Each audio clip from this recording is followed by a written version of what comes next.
The Jake Asman Show will begin shortly. Thanks to all these great Patreon members who help support the show. Get your super chats ready. Jake will be here in just a moment. If you love the New York Jets, this is the place to be.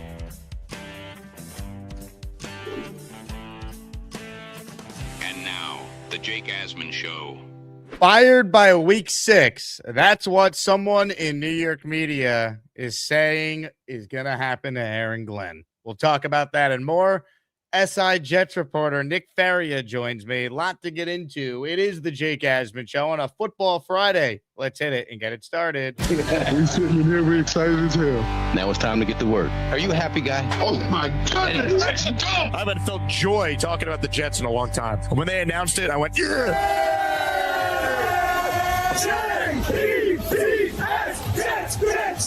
Let's go! A new chapter for the Jets has started. Aaron Glenn and Darren Muji are tasked with shaping the future of this franchise. Will they be the ones to finally get it right? We will be here for every step of the journey on the Jake Asman Show, breaking down all the storylines, every game, and everything in between. Please subscribe and hit the like button below. Super chats, baby. Cut the line. The Jake Asman Show starts right now.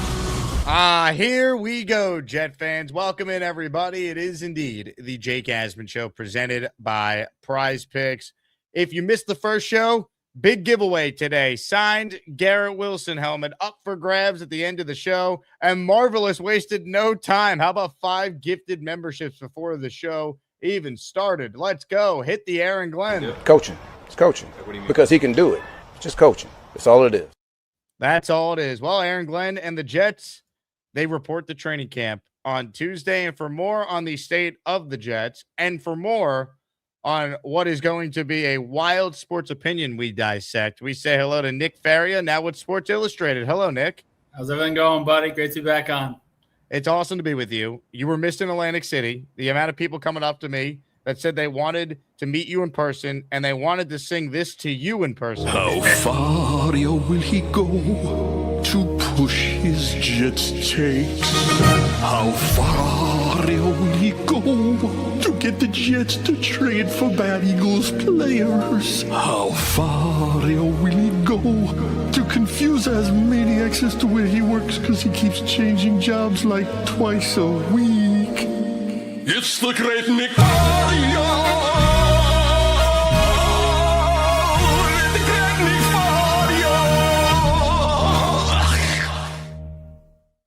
It was off the charts, the amount of people that wanted to sing that to you, but you were missed, Nick.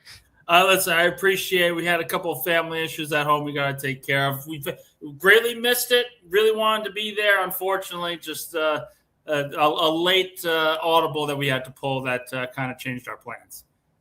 Let's talk some Jets. We'll get your full thoughts on training camp, some of the top storylines that you're going to be looking at, some of the top positional battles to break down. But we start with this take from Sal Licata, who was on his new podcast with John Jastrzemski, the New York Rush. They were discussing the Jets.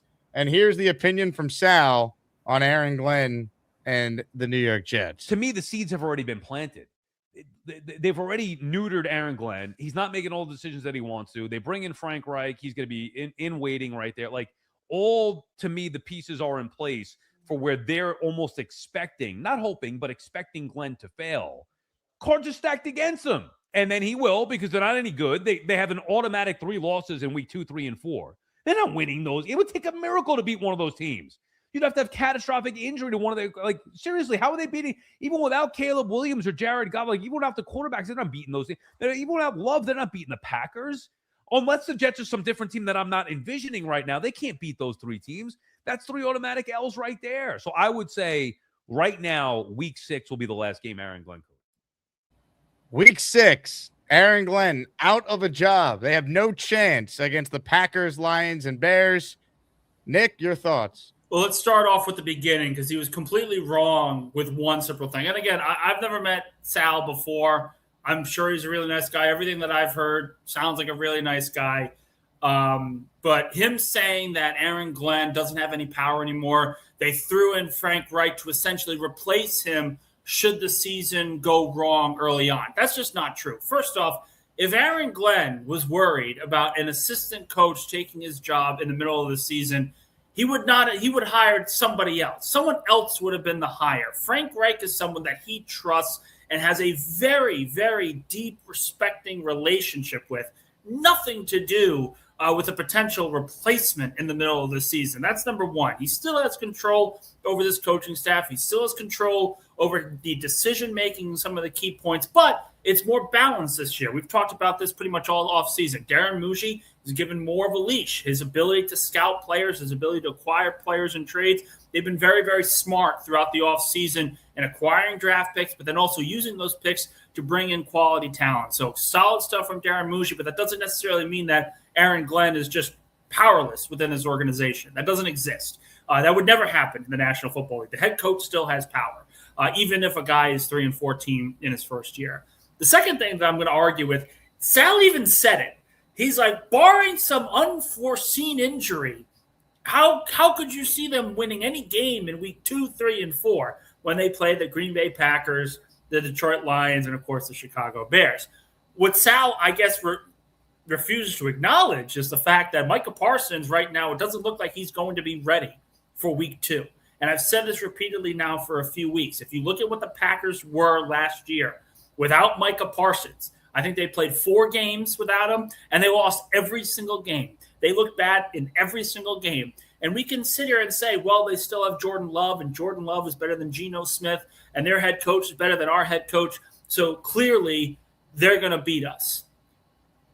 But this is the same Green Bay Packers team that lost to the Cleveland Browns last season.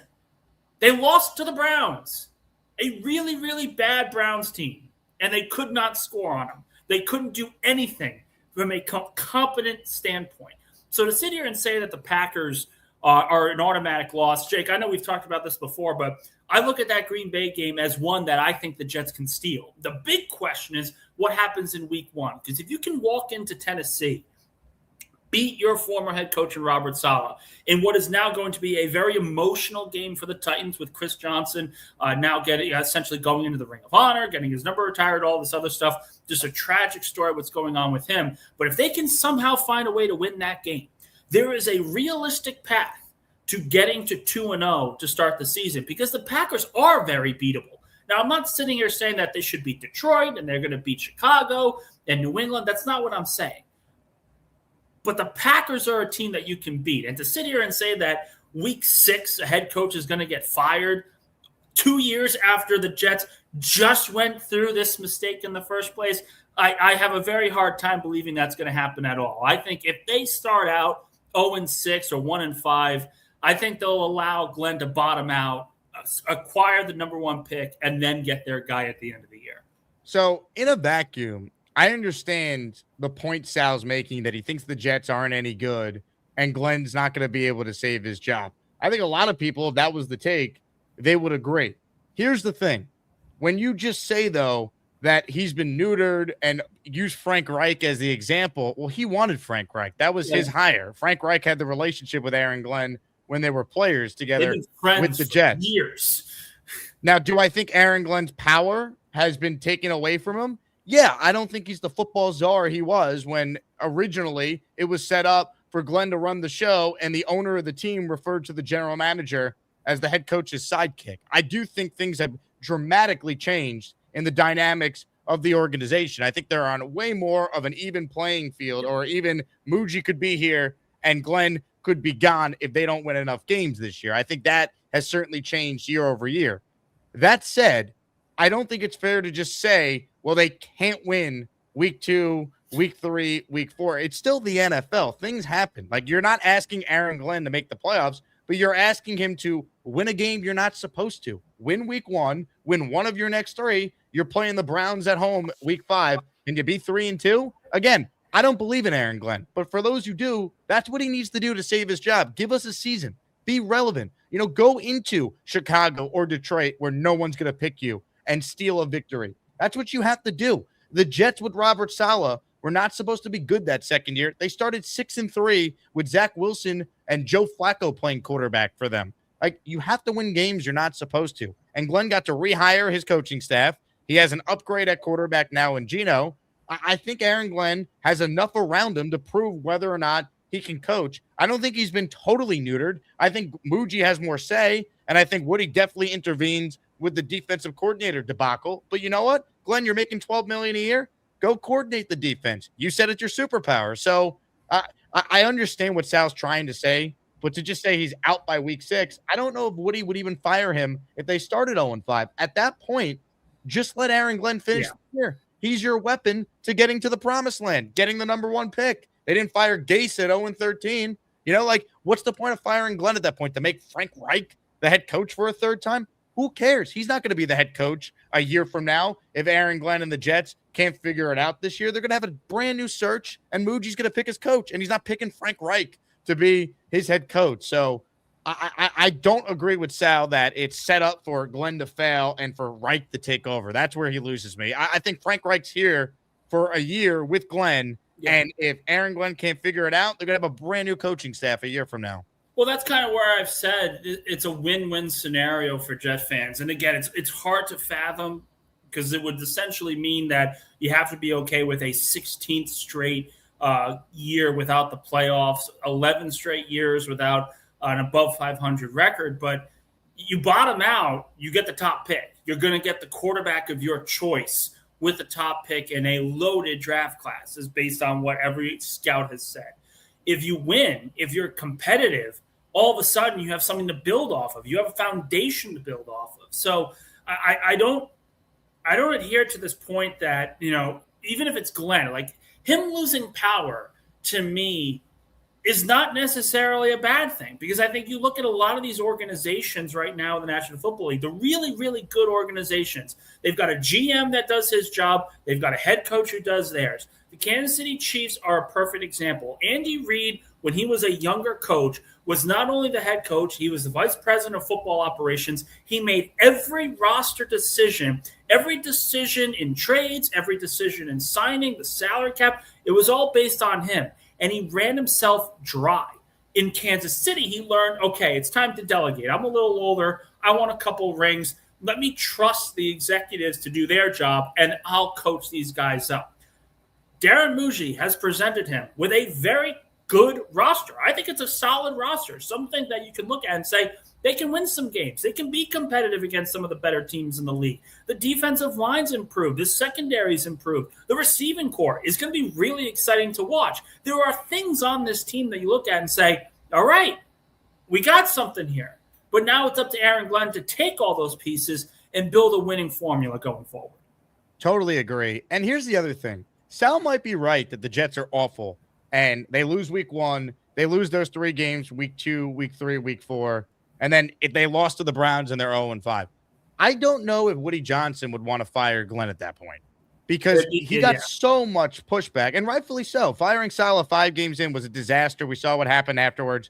We thought Obrick was more ready than he was. He clearly wasn't. So you fire Saleh and you get all the you-know-what for that. I don't know if Woody wants to deal with that again, especially if you're firing Glenn, who's a franchise legend, who Woody went out of his way to hire and stuck with when many people rightfully said that he easily could have been fired last year for how bad it looked in his first year. He could have been one and done like many others have for, throughout NFL history.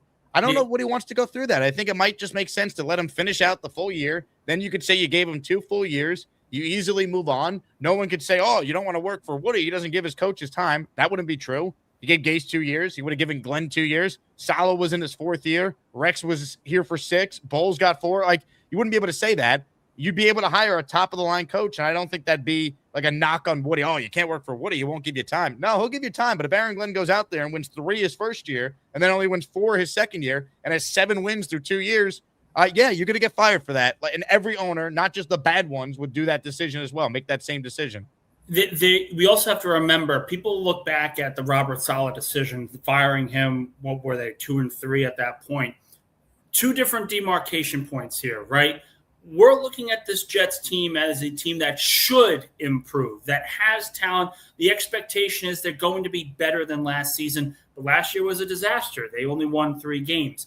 Robert Saleh won 7 games with Zach Wilson as a starting quarterback, and then had a Hall of Fame quarterback that he was able to use the following year.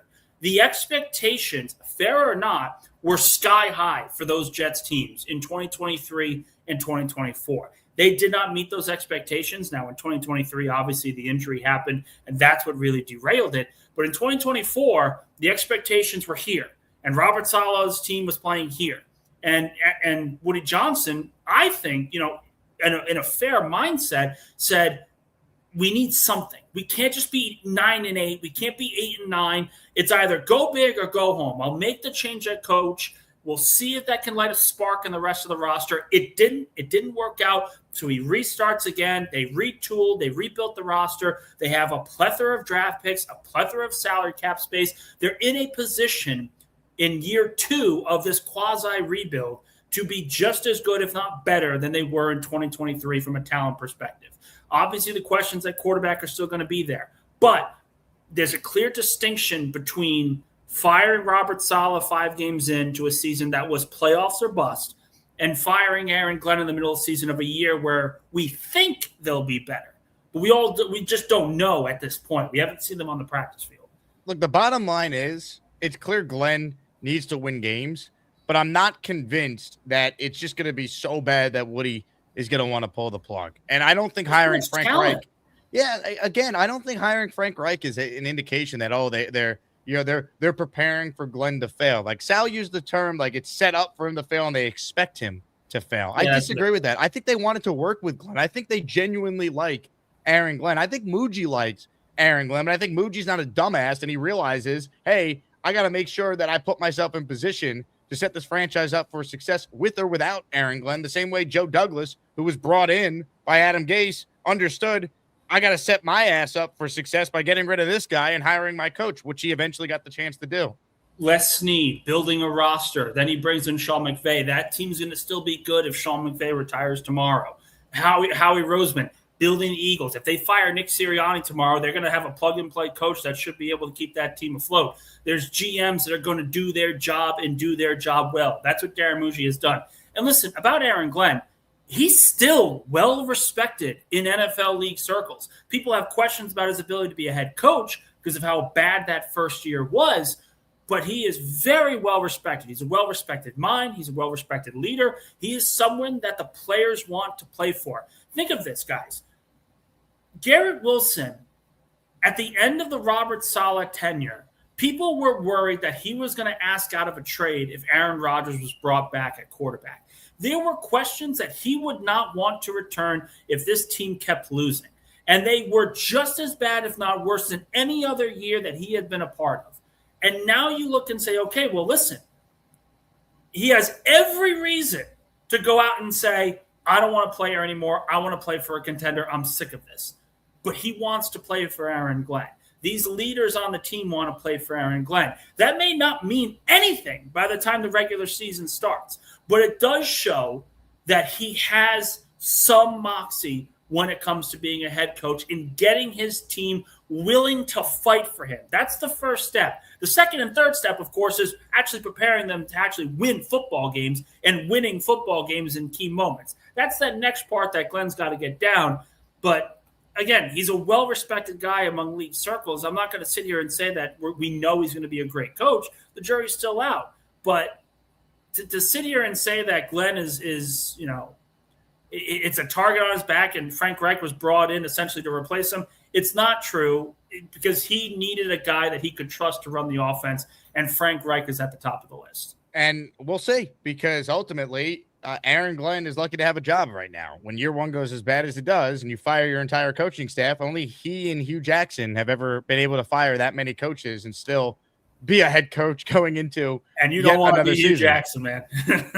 You do not want to be Hugh Jackson. That is fair to say. You might want to be an Asmaniac who enters the raffle today, because we have our signed Garrett Wilson helmet up for grabs for anyone who enters. And folks, tomorrow is our weekly raffle. This is your last show you can enter for your chance to win the following 5 items that we will raffle away tomorrow morning. Darrelle Revis, signed end zone pylon. Chad Pennington, signed jersey. Breece Hall, signed helmet. Vinny Testaverde, signed jersey. And a Jets Legends jersey. Make sure you enter for your chance to win. Andrew C.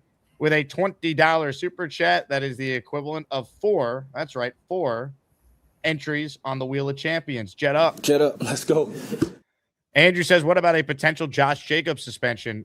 There really hasn't been anything with that story since it broke. I mean, we know Mike is not playing week 2, but there is the possibility that Josh Jacobs is not there for Green Bay as well. The longer it goes on, though, the more likely it is that he will eventually play, because if the NFL wants to get these things done very, very quickly, and if there's new evidence that comes in, that certainly can change some things. But at this point right now, if they're going to, kind of tie their shoelaces and take their time, have a cup of coffee before they make a decision, I think it's more likely than not that Jacobs will be ready and available for that week 2 game. Nick Faria is my guest, covers the Jets for SI. If you guys have a question, anything Jet related, training camp battles related, prediction on the 53 related, you could write it in and be a part of it. Reminder, we're headed to Vegas at the end of August. Circa's contest weekend is upon us, baby. And if you are a football fan, if you are someone who bets, these are the contests you want to be a part of. 3 contests, multiple ways to win, and entries start at $1,000. We're talking big money here. We're talking $30 million in guaranteed prizes in Circa's 3 contests this year. The Circa Pro Football Contest, where you make picks against the lines every week. The Circa Survivor, where you pick one team every week, and that team needs to win or you're out.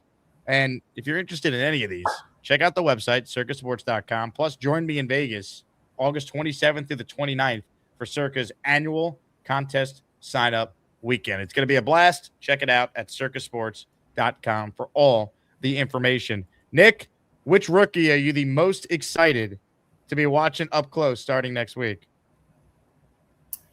Great question. I think it's got to be D'Angelo Pons, man. I'm really excited to see that nickel battle in the slot between him and Jarvis Brownlee. Listen, I really like Brownlee as a player. I looked at the tape. You look at what he did last season. Obviously, he was banged up at certain points, but I thought he was a pretty quality player, a pretty quality addition from Darren Muji in that trade with the Tennessee Titans. Looked like he was going to be the future slot guy for the Jets for years to come. And then they drafted this guy, this absolute stud in D'Angelo Pons. And again, the easy answer is David Bailey. We want to see what he looks like in pads. Would love to see what Omar Cooper and, of course, Kenyon Sadiq on the field for the first time since rookie minicamp following his hernia surgery. But D'Angelo Pons is the kind of guy that has an attitude that can transform a secondary, that can bring a little bit of firepower, a little bit of attitude to a unit that didn't really have it last year. When C.J. Mosley left, that left a power vacuum, a leadership vacuum in the defense, and it really permeated throughout every single position. Bringing in Pons is someone who's feisty. He can go up against really tall corners, really tall receivers. He is not fearful of anybody. I'm really excited to see what that battle looks like between him and Brownlee, because he's going to be going up against Garrett Wilson. He's going to be going up against Omar Cooper. That's a matchup I can't wait to see. Comments, questions, super chats, cut the line. We have the Azzy Awards coming up. This morning was our first category. Congratulations to the top international caller nominees. The winner in a tight vote was Australian Jet fan. Today, we're going to be voting on the most opinionated Asmaniac. The Azzy Award for the most opinionated. Your nominees are Neil, Gary 3D Boxing, Black Gypsy, and Mr. Bonesy, baby. Voting just a bit, so stick around. Same rules for Asmaniac Madness apply for voting. YouTube poll opens. Your vote determines who advances. Other training camp questions I got for Nick. We'll do some calls as well if you want to be on the show. But first, this is from Omar, who enters the Asmaniac raffle for one entry by gifting a membership. Thank you, Omar. This is from Sean, a super chat. He cuts the line. Funny you think he makes it to week 6. Roster might legit be worse than last year's week 1. Titans by 30. If they lose to the Titans by 30 and then go out there and lose all these other games, including the Browns at home, then yes, I could see a firing happening at that point. I might be against it, or just because what's the point? But just get to the end of the year. Yeah, but if they lose by 30, then yes, I guess something could happen. The team clearly quit on them at that point. If you lost week 1 by 30, the message didn't come across. You can't lose to your old coach starting a second-year quarterback with a brand-new coaching staff by 30. They're not losing by 30, Sean. I don't care how negative you want to be. They're not going to lose by 30 week one. Well, the other thing is this, and I again take offense to this comment, this middle part. The roster might legit be worse than last year. Guys, you had 11 games where you did not throw for over 200 yards. You failed to hit the NFL average in passing yards 11 times last season, 4 games under 100 yards throwing the football. Geno Smith alone, and I'm not saying Geno Smith is an above-average quarterback. He is what he is at this point. He's an older veteran, journeyman quarterback. Can he win you some games? Yes, but he's going to go down swinging. He's going to throw a lot of picks. He's also going to throw the ball downfield a lot. He's a massive upgrade over Justin Fields because Justin Fields is the worst quarterback in the National Football League. It's just that simple. So to sit here and say that this roster is worse this year than last year, the number 2 receiver last year was Tyler Johnson. The number 2 receiver this year is Adonai Mitchell or Omar Cooper, depending on who you want to talk about. You bring in a top pass rusher in David Bailey. Your secondary has completely transformed. Your best safety last year was Andre Cisco. And while Cisco is back, you have a 3-time All-Pro paired with him in the back end. This is a much better team talent-wise than last year. The question is this a better coached team? That's the question that needs to be answered.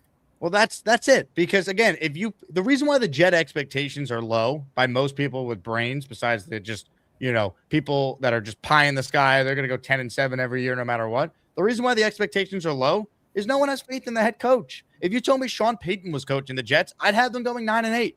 I'd have them going 10-7. It's a coaching league, man. Geno, with a good offensive line, can be a competent quarterback. The Jets have enough talent, I believe, on both sides of the ball to go out there and be a team that should win at least 7 games from a talent standpoint. Salah did it with worse quarterback play, which is the biggest thing you need to be able to consistently win. He won 7 games twice. Why? He was an expert on his side of the ball. Wasn't a great head coach, but the Jet defenses were awesome, helped them win games. Again, if Aaron Glenn wants to prove he belongs, go take your defense, fix it. You said play calling is your superpower, and let's see this team be competitive and win some football games. Don't start 0-7. Win a couple games early you're not supposed to win. At the beginning of the year, no one's playing their best. The first month of the year, they always say it's like the preseason now because no one plays in the preseason. Absolutely.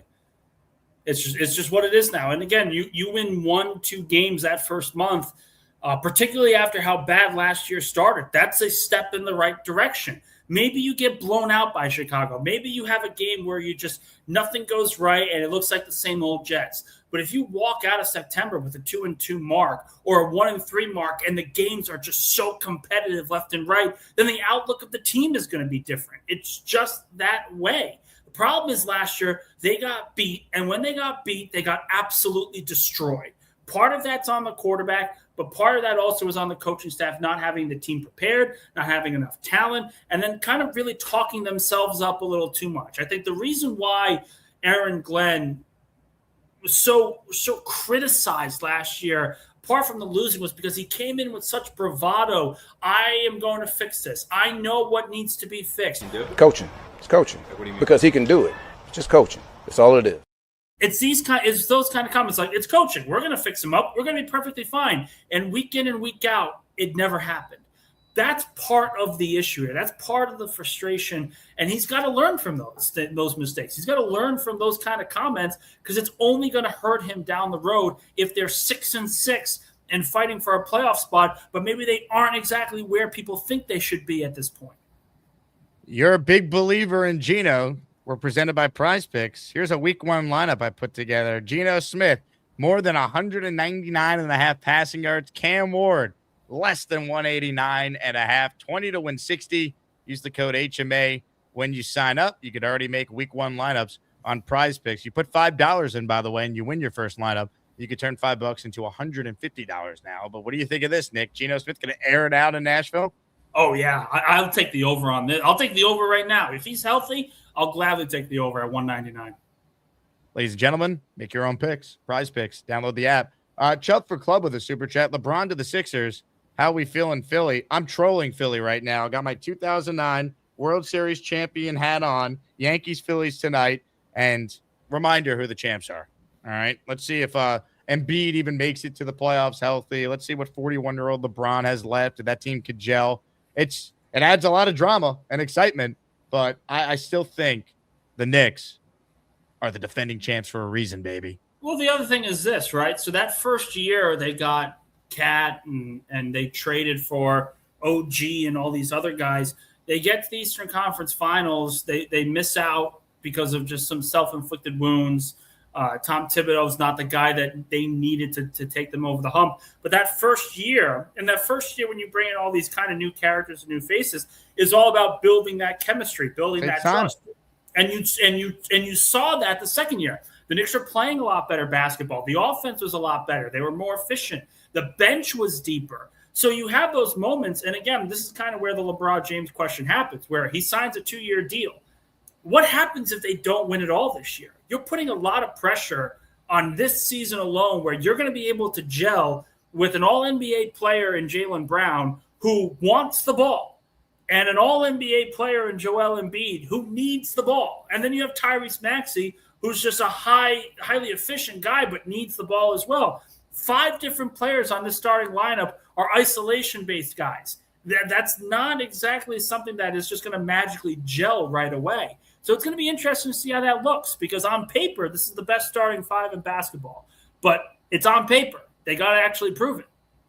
No doubt about it. This one is from Let Me In 22100. Can we get Mike Tomlin if Glenn gets fired? Enough said. I mean, Tomlin, McDermott, they'd be at the very top of my list as far as coaches available that have previous experience, and it's positive experience. It's not Adam Gase. All right. The Jets only hire first-time, unproven, defensive-minded head coaches. I want someone that has done it successfully, like a Tom Thibodeau, if we're going to use the Nick comparison here. I know you're not a Tomlin guy, Nick. I don't care. Mike Tomlin, it would be phenomenal for the Jets. Well, honestly, no, I would throw McDermott in here as well. I don't think either of those guys are, because they are defensive-minded, have a full defensive background kind of thing. If the Jets are going to replace Glenn with and also draft a quarterback in 2027, the only kind of coach they should be looking for is a guy who can call their own plays and has a history of developing quarterbacks.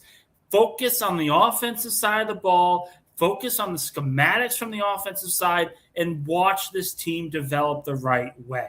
You focus so much on the defense. Every single hire that the Jets have made over the last 25 years, sans Adam Gase, has been on the defensive side of the ball. Maybe bringing in someone not with a lot of head coaching experience, but someone that's got play calling experience will actually help them out in the long run.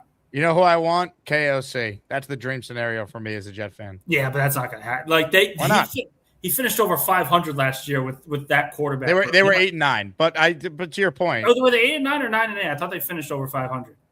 You know what? Let me double check. I thought they were 8-9, but you could be right. Vikings record. Whatever. Regardless, they hovered around 9-8. You're right. He's an amazing coach. I want him to. But think about that. As terrible as that quarterback room was, they finished over 500. You want to know why? Because he's a great coach. It's coaching, man. It's coaching. That's all it is. It's coaching. It's coaching. Because he can do it. It's just coaching. That's all it is. But that's also why he's not leaving. That's why they're not going to fire, because they're going to look and say, okay, this is a down year. We're not going to fire you because of it. You're still a great coach. I mean, the GM got fired. That ownership is a little wonky over there. There's some other issues from what I heard that kind of went into that outside. I would trade for KOC, by the way. I'd use one of my firsts and get him. I'd do the Sean Payton package, the Denver. You think Denver regrets trading for Sean Payton? Like, that's how important coaching is. No, but you would have to give up a second first. You'd have to give up 2 first-round picks. I don't know if it'd be 2. First and a second. Gruden, didn't Payton go for 2? Payton went for a first and a second. Oh, gotcha. Okay. Well, then it was Gruden that went for 2 first. They won a Super Bowl. Yeah, and then did nothing the rest of his tenure there. He won the title, and it was just like, okay, I'm done. I'll take the championship. I'll take the title. Andrew C. in the raffle for 2. I love the idea of the Bills having a first-time head coach. This team could go off the rails. They could, but they also have Josh Allen, so I don't think it will be off the rails. Yeah, what's off the rails? Is it 10-7, 9-8, and they still make the playoffs? Like that's going to be a hard team to pick against as long as he is the starting quarterback. But I will say, you talk about teams that go off the rails. 2 of the biggest, probably most popular teams that people are picking to just have a terrible season directly impact the New York Jets. That's the Green Bay Packers, and that's the Indianapolis Colts. If both teams stink this Who's year, picking the Packers to be bad? okay, literally, you talk to any NFC guy, you look at this roster, the way it's constructed, and how Matt LaFleur has had these talented rosters and has never been able to really maximize the talent. They don't have Micah Parsons to begin the year. Obviously, the question is what happens with Josh Jacobs. So what's bad? Like, how bad is bad for the Packers, who never finished below 500 more than? I mean, could they get this? Maybe they struggle the year through injuries, get 6 wins. That'd be great. So do you think? All right, let me ask you this question: the Jets get the better of the Dallas or Green Bay first? Which team do they get the first from? It's the Green Bay. I will 1,000% Green Bay, because I think Dallas is going to be really good. The Christian Parker hiring hurts my soul, but that was such a great hire for the Cowboys. I think it's a no-brainer. I think the Packers will be worse than the Giants. The Jets will get that first-round pick. And then, as we've talked about, I mean, you look at the Colts. That team's a ticking time bomb, man. I don't like anything that I've seen from them this offseason. I think they're going to be really, really bad. I hope you're right. I could see the Colts. I could see the Colts being bad as well, because you got Daniel Jones coming off an Achilles injury. I don't know. I don't love their roster. They signed Michael Clemens. I love Shane Steichen. I love him to death. He's got Daniel Jones as his starting quarterback, and they paid him money after tearing his Achilles. It's just a bad decision all the way around. Scary. Hey, can I shout out one of our great listeners? Kareem says, "What's up, Jake? You were on my train yesterday, the W." So I talked about this on the first show for those who missed it. Last time coming back from dinner, and I got an Instagram DM from someone saying, "Hey, I just saw you on the train conductor on the subway that you're on right now. Listen to the PA." So he gives me a shout out, and then I get off the train at my stop, and look what I saw as I was getting off the train. We got the conductor there, our guy, oh my God, Kareem, saying hello. Huge Jet fan. So shout out to you, Kareem. That was awesome. Great to I guess kind of meet you yesterday, but I appreciate you supporting the show and you saying hello. He gave a big shout out on the PA. I start laughing and people are looking at me like, "What's wrong with you?" I'm like, if only you knew. If only you knew. Incredible. Let's see. How about the Dream, man? The Dream must have got paid today. Another 2 entries on the Wheel of Champions for the Dream. Andrew C. says, Nick Faria, thoughts on the Seahawks doing Hard Knocks? Love it. I think more defending champs should be on Hard Knocks.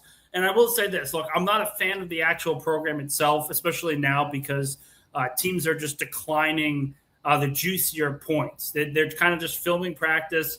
They have the basic conversations in team meetings, and that's about it. That all they cover for Hard Knocks. So I think we're going to get to a point where people just question the reason for it to begin with. But it's great to have a contending team that expects to repeat, expects to compete hard, be in a situation like that where they're going to be in a national spotlight.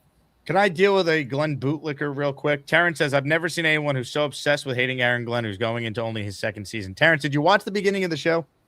This wasn't my opinion that Glenn's getting fired by week 6. It was someone in you defended him. Hey, you went against Sal Licata and said he's not getting fired 6 games in. And I also said that the reasoning for him to be fired, it's set for him to fail because they brought in Frank Reich. I said that's not true either. So, no, I'm not obsessed with hating on Aaron Glenn. I'm obsessed with being a Jet fan who wants this team not to suck. And when Aaron Glenn goes 3-14 in this first year and then fires his whole staff and no one can actually name one thing he does well as a head coach, my commentary on a show that covers the Jets every day is going to skew negative when talking about that guy. It's not personal. I hope he proves me wrong. I was vehemently against the Knicks firing Tom Thibodeau. Didn't like it. Thought it was a huge risk. Thank God I was wrong because the Knicks are world champions. So, again, if Glenn is awesome, I'll be leading the Coach of the Year campaign for the guy. But I'm on the air every day for 4 hours on this channel, and I'm going to give you my honest take. And as far as his second point here, he's only going into his second season. And some guys just aren't meant to be head coaches.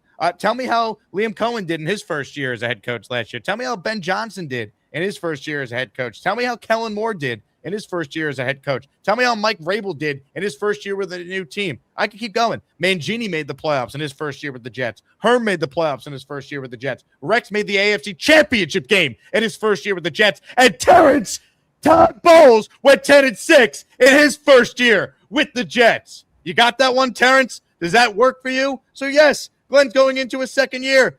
He's lucky to even still have a job, Terrence. Goodbye. Now look what you've done. No more protection from the Asmaniacs. Had to pull you out of the chat and cast you down with the sodomites. Some time in here will feel like you've been run over by the lane train. You understand me? You catch my drift?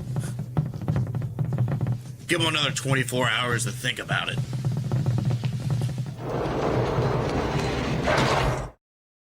Terrence, have a great weekend. Colin Wolford. In defense of Terrence, right? The Jets fans, the best possibility for Aaron Glenn is that he is like his former mentor in Detroit with Dan Campbell. Because Dan Campbell, a lot of people were talking about the same thing that really they're conversing about with Aaron Glenn. 3 wins. They looked absolutely pathetic. Everything about the team was awful. He was making such terrible coaching decisions. And then that second year, he learned from the mistakes. If he can take that jump, there's going to be a lot of positive fans that are going to be behind him again. But that's a big if. We all want him to be good. Like, he's the coach of the Jets. I haven't had a rant on this show in a while. My rants have been Yankee related lately. I want to see the situation happen where they do the same thing Detroit did. They get to 9 wins. Maybe they sneak in the playoffs. Maybe they don't. And then I want to see you have a conversation with Glenn at the combine and I want you to ask him, what do you do well as a head coach for the New York Jets? I just want to see that question. Well, he'd be able to answer it and actually give us a truthful answer, instead of just relying on bravado that we know is not true. Like, play calling is his superpower when his defenses were mediocre at best in Detroit. They had 1 good year out of 4, but whatever. Hey, Colin, thank you for the 5 memberships. You're in our Garrett Wilson signed helmet raffle at the end of the show. It's Jets, Jets. I love Fireman Ed too. Mickey says, thank you, Jake. The Glenn truthers need to be checked. It's funny. It's like, because the offseason is so long, it's like people forget just how bad it was last year. I haven't forgotten. All right. Like, I can't get that excited about this season because of what I remember happening last year. All right. Like, I got to see it to believe it. I have never been more down on a head coach that the Jets have still employed, like, going into a season. Like, even Adam Gase, I talked myself into year 2. Well, they went 6-2 down the stretch. Sam Darnold could take a huge step. Like, I even tried to talk myself into that. I am not talking myself into Glenn. He's got to show me if I'm going to buy in. I don't necessarily blame you, because if there was one side of the ball that played well last year, you can hang your hat on and say, okay, they've got something here. They're going to try to build off it. But the running game wasn't as good because the passing game was so terrible. The secondary was terrible. They didn't pick off a pass, but that was also because the defensive line was just really, really bad. They didn't have anybody that they could trust. So you add all that together, and really the only thing was special teams. But that really wasn't Glenn. That was Chris Manjo. So that's all part of that equation. You remember when he was asked, like, an example of their brand of football, and he referenced a nice run they had when they were getting destroyed by the Jaguars in the fourth quarter? Oh my God, good callback by VJ. It was so bad last year. I'm convinced people just like they want to like pretend it didn't happen. Well, it's the amnesia. It's you go through 8 months of no football. You see the offseason where they've objectively done a good job. They have plenty of cap space next year. They've improved the roster. They brought in some really. I like the GM. I think Muji's good. And you have all that. So there are going to be some fans that are just clinging to anything positive going forward. And maybe it works out, maybe it doesn't. But that's, I think, where a lot of the false optimism comes in. Because, again, I can tell you guys right now, I think they'll win 8 games. I think they'll do all these different things. But I was saying that they were going to win 8-9 games last year at around this time. And then I remember in training camp, like the second or third week, you asked me again, where do you see the win total? And I'm like, probably a little less, because you didn't like anything you saw from Justin Fields. So you add all that together, and it just takes time. It takes time to develop. It takes time to see what works in that way. Are you ready to vote in the Azzy Awards, Nick? Let's do it. Ladies and gentlemen, most opinionated Asmaniac is on the line today. Neil, Gary, Black Gypsy, Mr. Bonesy. Voting for the Azzy Awards is underway. Cast your vote for the best.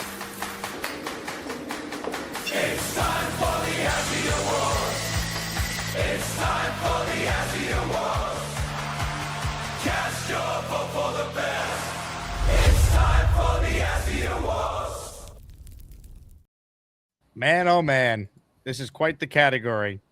You can't even get a word in with Neil. Bonesy's so nice. Gary is opinionated on everything, but it depends how you want to view the lens of most opinion. Most opinion on the Jets, on life. Black Gypsy's got plenty to say.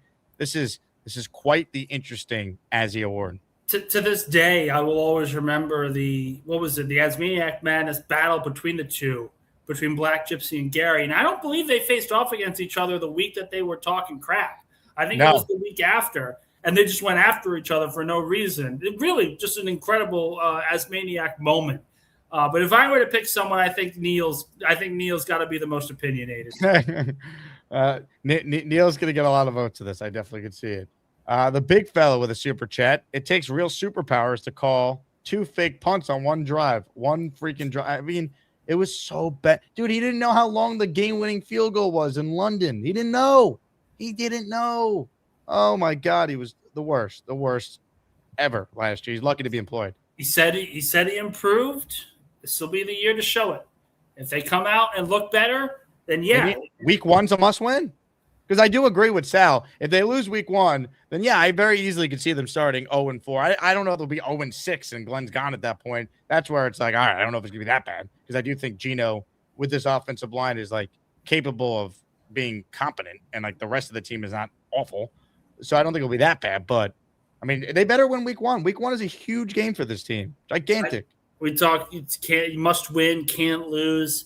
I want to see what these guys look like in training camp. I think that's probably the best way to determine if they're coming in playing better than people expect or they're playing worse than people expect. I mean, they came out last year ready to play. They just blew it. And part of the reason they blew it was because Glenn's defense sucked, and he also chose to keep Xavier Gibson on the team when we all knew that was ridiculous. But they were ready to play. They play like that against a lesser team in Tennessee, who I don't think is a playoff team like Pittsburgh ended up being last year.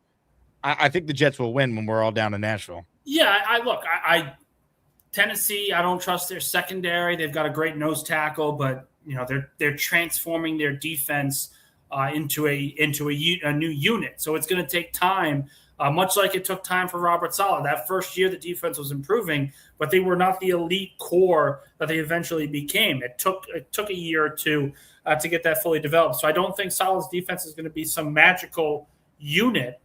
And then you look on the offensive side, and okay, they bring in a rookie receiver. They've got all these quality veterans, a young quarterback, and a play caller. But what does that offensive line look like? You know, Skoronski looks solid with the move to guard, but what about the tackles? What about the other pieces of the interior? There's going to be major questions that the Titans still have to answer. And I think from a matchup perspective, I think the Jets match up pretty well. Aaron says, I never went this long without a membership. All right, the first person to gift Aaron a channel membership, you could pick an item from my merch store, a hat, T-shirt, hoodie, you name it, coffee mug, and we'll send it to you. How's that for support, Aaron? All right, we're going to get you a membership. Someone just got to gift you one, and we'll hook them up. Let's get to some calls with Nick. But first, before we do that, reminder that 1 week from tomorrow, we're headed to the Cloverleaf Tavern. After the Jets practice in the morning, we're going to head over to the Cloverleaf Tavern for the annual training camp meetup. 50 of you have already RSVP'd. It's going to be a wild, wild day. We'll be there around 11:30. Practice starts at 8:30, so it's never that long this early on in training camp. So we'll be there 11:30, hanging out with all the Asmaniacs. If you can make it, great. If you come to the practice, awesome. Either way, we'd love to see you at the Cloverleaf Tavern. Nick, I know you might be stopping by, which will be awesome to see. I look, I'm not going to be able to go to practice that day, but I think potentially getting the players afterwards will be up for discussion. And definitely, yeah, listen, it's definitely be up in the air.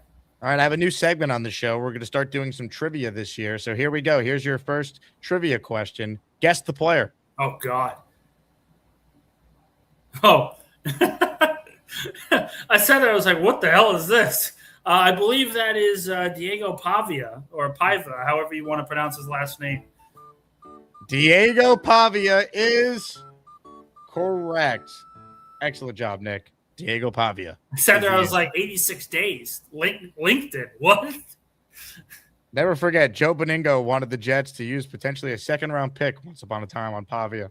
This wasn't the quarterback class for it. I'm surprised that Aller went third round. I thought he would go in the second round, but I thought that was a pretty solid spot for him. This wasn't the quarterback class to go all in for it. I think the Jets were smart to understand that and not take the bite out of the apple at Ty Simpson. Speaking of taking bites, ladies and gentlemen, we say hello to this man. Everybody wish Boy Grill. Oh, shit. Jesus Christ. Oh, my God. Wow. Wow. Son of a bitch. Wow. Another card. He has kidney stones. I know.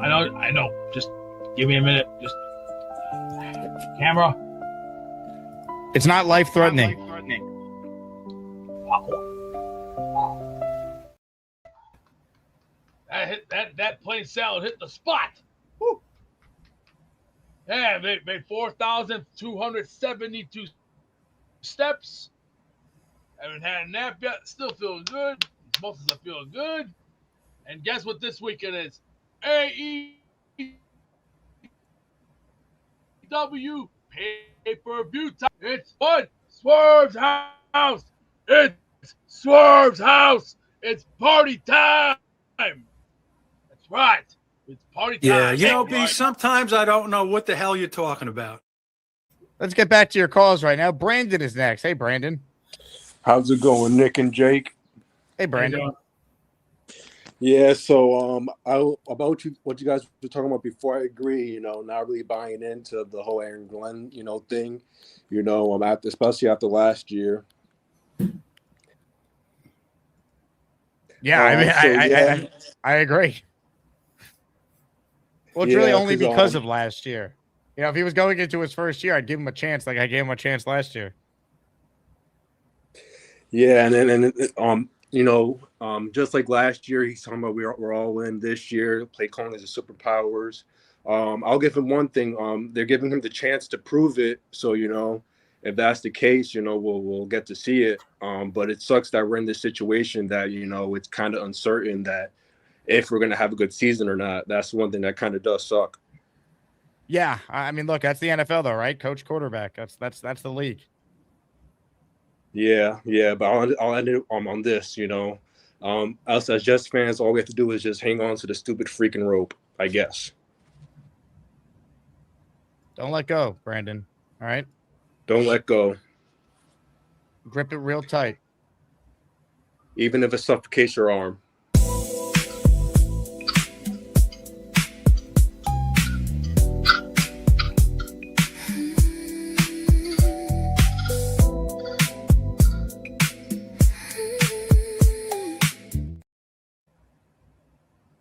I really just wanted to see your reaction to that video. I'm sure I didn't disappoint. No. Every time I see a cut scene with him, my heart sinks a little bit. I'm just like, okay, what's gonna happen now?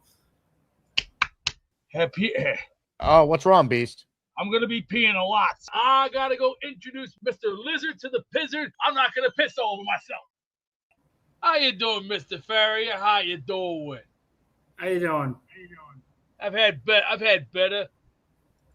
I'm gonna be in New York in a couple months from now, kid. And I was gonna say, if you want to go get a slice of pizza, maybe some Krispies, because hey, I'm gonna say this: if you're down, how about we go half on a grandma pie? And I'm talking a good grandma pie, because grandma pies actually look good. And I know me, I'm a grandma pie myself. I don't mind pepperoni, I don't mind sausage, I don't mind cheese. It's just I'm not sophisticated like the upper class with their olives and their peppers and their other things. Ha ha ha ha ha. I'm not that kind of person. I like to get my hands dirty. I like to get in there and dig and go. You ever do that? You ever dig once in a while? Dig all the garbage out and just be like, you ever do that? Get all that garbage out of there. No, I've never gone. Oh, never gone through my own times garbage. that you can get garbage. There's a time where there's garbage pile up. You got to get in there, get your hands in there. My grandfather used to say, don't worry, get your hands dirty. You're not gonna. What are you gonna do? What are you scared? You gotta get your hands dirty. Don't worry about it. But after that, just make sure when you wash your hands, get a good bar of soap, a fresh bar of soap, not that cheap shit that the stores are putting out. The hard bar of soaps that we used to get back in the 70s and the 80s, where you could get all the slime and the grime off your fingers. That's smart. That's called common sense. And that's what people don't fail to realize. And here's another thing I tell everybody. I make my own pizzas. You know why? This is what you do. You spot out the fake. See, what I do with all my pizzas, I strip my pizzas.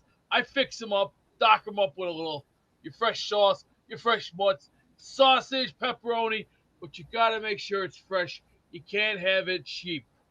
No cheap. If it's cheap, it's shit. If it's fresh, it's good. Am I correct, Mr. Faria? I don't even know what you're talking about, dude. You talking about pizza? I'm talking about pizza, son. It's called making your own pizza. I like to make my own pizzas because I don't like that store-bought shit anymore. That store-bought crap ain't gonna cut it. See, the difference with the store-bought is it's okay, but there's a lot of lacking when it comes to when they make pizzas.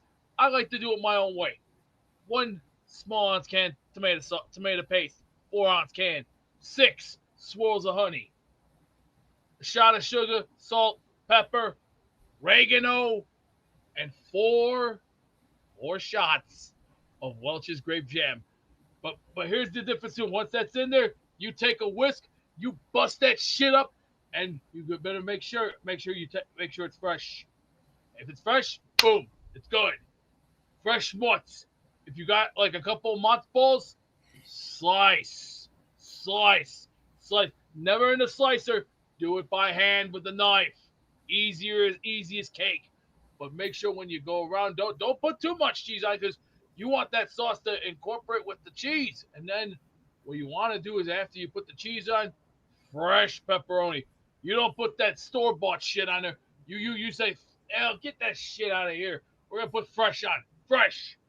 Make sure you do it. When you do the pepperoni, make sure you're fresh. Okay, good.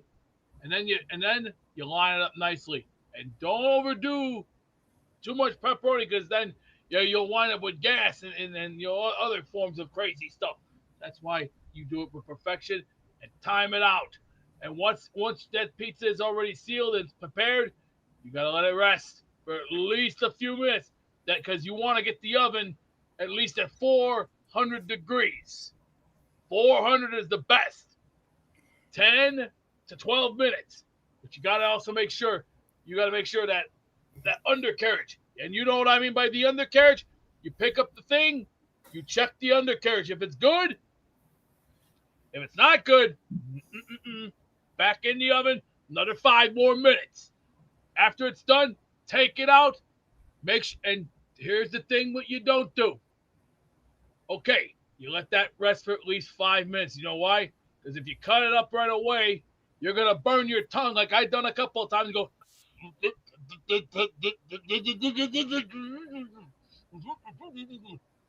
Well, it's called you burnt your tongue, you dummy. It's because you didn't think. You didn't think. You got to think up here.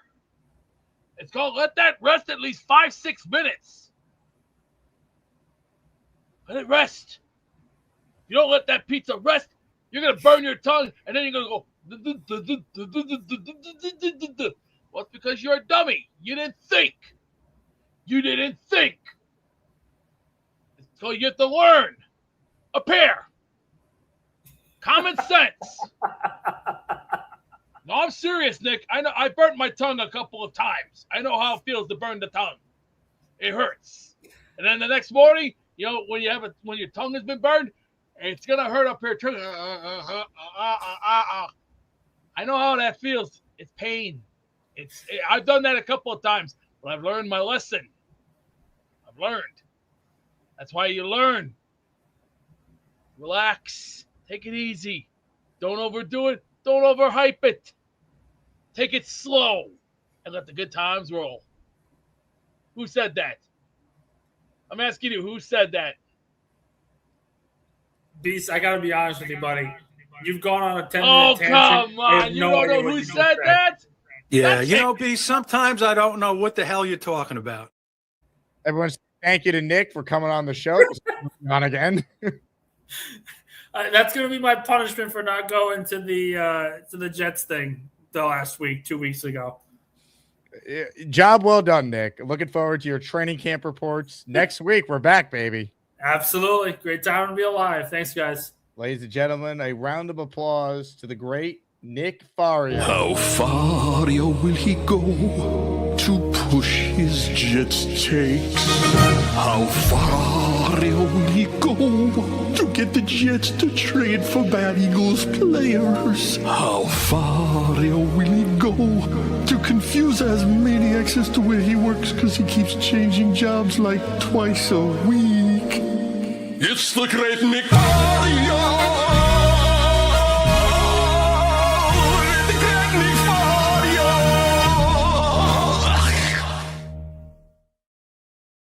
Ladies and gentlemen, you won't find content like the stuff you just saw anywhere else. I can promise you that.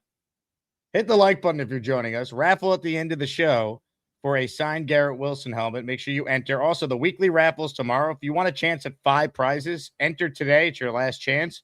Tomorrow, I'm giving away a Jets jersey of your choosing, a Vinny Testaverde signed jersey, a Breece Hall signed helmet, a Chad Pennington signed jersey, and our top prize is a signed Jarrell Revis end zone pylon. You know, it's interesting. If Nick just sat there, I wonder how long that could have kept going. Incredible. Gary's Burner says, I heard there's a vote today. Am I too late? You're right on time, Gary's Burner. Most opinionated award in the Azzies is up for grabs, baby. Vote, vote, vote right now. Gary doesn't even need the burner accounts. He's up 62 to 22 is the next closest. Gary has 62%, Neil 22, Black Gypsy 10, Mr. Bonesy 6 right now in our Azzy Awards. Tomorrow on the show, we'll have the raffle and the Class Clown Azzy Award. The nominees are The Dream, J-Quest, Luppy, and Thunder Lips. Outstanding group of Asmaniacs. All right, here we go. More of your calls. 2PC is next. Hello, 2PC. Yo, what's up? What's up, Jake? How you doing? 2PC, I'm great. How are you? I'm good, man. Yo, I'll let you know the name is Two Piece, man. I was trying to. I'm going with the name my family's giving me as a joke, you know. 2-piece. All right, I got you. Have you called before? Yeah. Nah, this is my first time, man. I just started watching the show maybe for like a year now. And I got to say, the content's hilarious, man. You got great people on the show. But at times, man, I've wanted to talk and just share my experience as a Jets fan and then give some perspective or like talk about like what we can do past like what we're talking about with AG. Because I didn't watch what happened earlier, but from what I watched in the comments, it seems like you got a little heated. So I'm curious about what was going on. Yeah, there was someone who was like, enough with the hating on AG. And I'm like, I wasn't even hating on him. I was reacting to Sal Licata's opinion, and I actually defended Aaron Glenn to a certain extent. And then I just went off on the guy because he's like, he was a first-year coach. What do you expect? And then I just listed every Jet first-year coach that made the playoffs or had a winning record besides Adam Gase since Bill Parcells. Because they all did. Even Al Groh went 9-7. But I digress. But 2PC, I'm glad you called in. I'm going to make sure that we get 2 raffle tickets next to your name for being a first-time caller. Oh, word. Thanks, man. I appreciate that. So I'm Derek Barrett on the show. I mean, like, I comment all the time, but what's dude, your name? Derek Barrett? Yes, sir. I've seen your comments before. Okay. Yeah. I try to stay positive, man, but it's hard as a Jets fan to be positive about a team that's not winning. At the same time, though, man, like Aaron AG is doing his thing. He's trying, I guess, to do his thing, but his own way. So, like, even though he's not hitting the playoffs in his first year, who would we expect Like any other coach to come in, do you expect them to hit the playoffs with the same team or to not have interceptions? I guess like I feel like if we throw any other person in there, the same guys are there. They're still Well, not gonna have okay. interceptions. I think a couple things could be true here. That whoever the Yeah. coach is maybe was not going to take last year's Jets to the playoffs. That said, that doesn't exonerate Glenn for how bad it looked. That was not a 3-win team talent wise. That team was a 3-win team because of how poorly he and his coaching staff coached them. Maybe Saleh, though did you it's think based on Saleh the was a good fact coach? Robert Saleh won 7 games Saleh was twice. good. Saleh was good, but obviously the relationship he had with Woody made it harder for him to do his job, right? I think if you have parties maybe working against you or not supporting you, it could be tough. Or maybe it's just the way that he was dealing with media. I think, but I mean, Saleh was a great coach. He just didn't get. It almost seems like people weren't investing in him enough. I think Well, I think it was a good why I want. defensive coach. I think he was Yeah, limited great. in certain areas as a head coach. So, again, like Aaron Glenn, like what did he do well in his first year? Like, there's so many first year coaches around the league that have success. So many guys with the Jets have Mhm. success. A big what does he do well as a head coach that we should feel confident in him? That's a great question, right? And I'm definitely not the best person to be answering this. I would love to hear some others jump on and maybe talk about that as well in terms of like what is the quantifiable measure right here that determines a good coach from a bad coach in a year, regardless of what the win record is, right? I think at times, but like AEG, you could see was building a culture around the team, a brotherhood within the team that was getting rid of the mentality that some of the players that have left now had. And like you gotta replace that with guys. You gotta like bring that mentality in. So I think it was great. What I saw in the draft, they were drafting players that came from winning cultures. Amazing.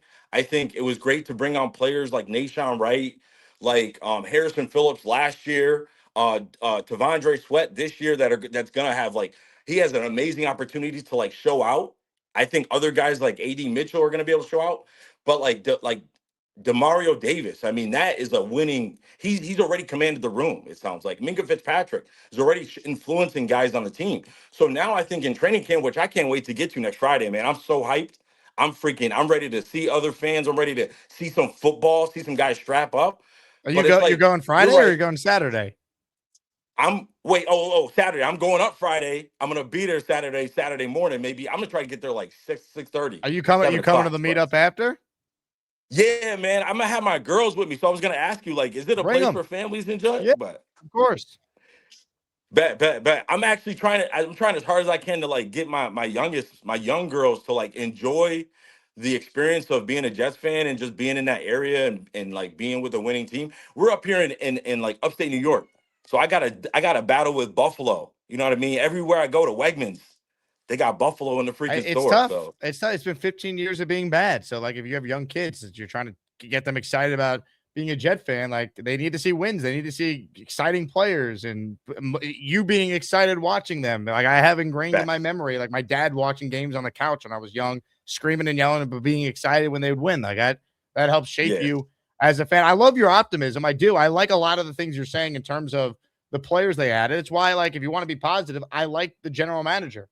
I think he's done a good job to this point with some of the moves he's made and acquiring assets. It will come Right. down to coaching with this team, right? Because I think Gino could be competent. I feel better about him than I do Glenn right now. But again, like I think their future is not bleak. There's light at the end of the tunnel because even if it's not a good season, they're set up to get a good coach and pair him up with a quarterback. So this could turn quick. They're not going to be bad forever. But what if? All right, I get that, and that's the piece that I get. I guess as a Jets fan, like I want to build on something. I don't want to keep starting. I remember when Adam Gase came in, and the excitement we all felt with Adam Gase and his offensive mind, and then it was like his press conference happened, and those buggy eyes came on the screen, and everybody was like after that, it seemed like everything went downhill, right? So as a fan, I'm like, I can't influence anything else but like my optimism in the game, in our team. And I feel like if we got behind the Jets, that shows the rest of the NFL and maybe the rest of media that like there's something happening with New York, the New York Jets, that like everybody else better get ready for. And we may not all know what it is, but like I can feel it coming, dude. You know what I mean? Like, and I feel like if like I don't know if we're talking about like what are some of the schemes that we think, all right, what are the schemes that Frank had when he was with the Colts or with the Panthers that we felt were old or outdated that could be happening or could have been happening with Stanford that we don't want to carry into the Jets? Like, what's happening? Like, I want to hear perspective on that. I want to hear, what do we think with some of the current players we have in their old tendencies, that if they were creeping up in game one in like the first quarter, the first drive, or the first few drives, that, and we don't see improvement in the last, like the last, few plays of the game, there's not a good outcome, and we don't see any change in game in week two. Yeah, I'm gonna start feeling shitty. But like what are those conversations? Because we keep talking about last year and the interceptions, and like, I don't know, we say he didn't do well, but like I watch what I saw in like Jets media and what I saw with some of the players and what they were talking about, you could tell he was changing minds, right?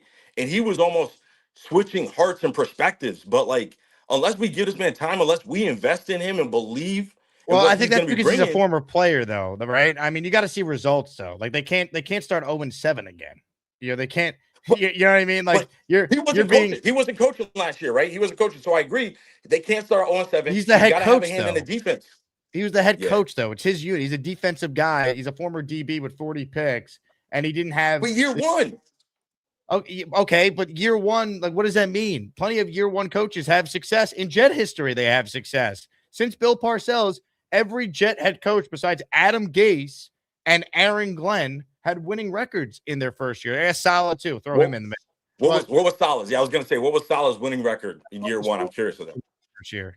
But think about what Salah had. He had an expansion level roster. The Jets the previous year under Gase won 2 games. They started a rookie in Zach Wilson. Last year, Aaron Glenn's telling us how good Justin Fields is going to be. They had 9 of their 11 back on defense. But you had to come in with confidence in that player. You had to, and I'm sure he had confidence in himself. And it's just that things did not go the way they wanted to. I mean, training camp. Yeah, but he's responsible for that too, Piece. You're making a lot of excuses for the guy. And look, he's the coach. He gets a chance. How was he responsible for Elijah Vera Tucker's injury just before week one? Like, come on. But that's not why they were bad, because they lost AVT. They had the same 5 guys start all 17 games last year. The O-line was a strength. Things build up. I mean, things build up. You have to make changes. You have to make adjustments in the way you're approaching that season because of those changes. And right, but everybody, losing AVT was not. Do you if AVT was healthy all last year, you think the Jets' record would have been what? Who knows what it would have been, right? But I think it wouldn't have been that much better if at all. I think that's the point there. All right. So what do you think? What do you think killed us in maybe week 1 or week 2 actually? That changed I think they were schematically outclassed by teams they played. I think their coaching staff was horrific. We did film reviews last year, and the Jets had the same tendencies basically every week on offense. We were excited. We were excited after the Steelers then teams make adjustments. It's week 1. That was the first time we saw a Justin Fields offense. But we didn't go back to the running. We didn't. But week 2, we didn't really go back to the running game with Justin Fields. I mean, it's almost as if everything changed, as if like our teams took it away. Teams took it away. They put 8 people in the box and said, "Hey, Justin, we don't think you could beat us." First-year head coach, first-year offensive coordinator, a defensive coordinator is coming back by choice. By choice. These were his decisions. No one said hire Steve Wilkes. No one said hire Tanner Engstrand. No one I said don't give think, Fields these $40 million. are made in a vacuum. I mean, you're having conversations with people. You're probably being talked into a good scheme that you feel, okay, we can get behind that. Two-piece. He's the head coach.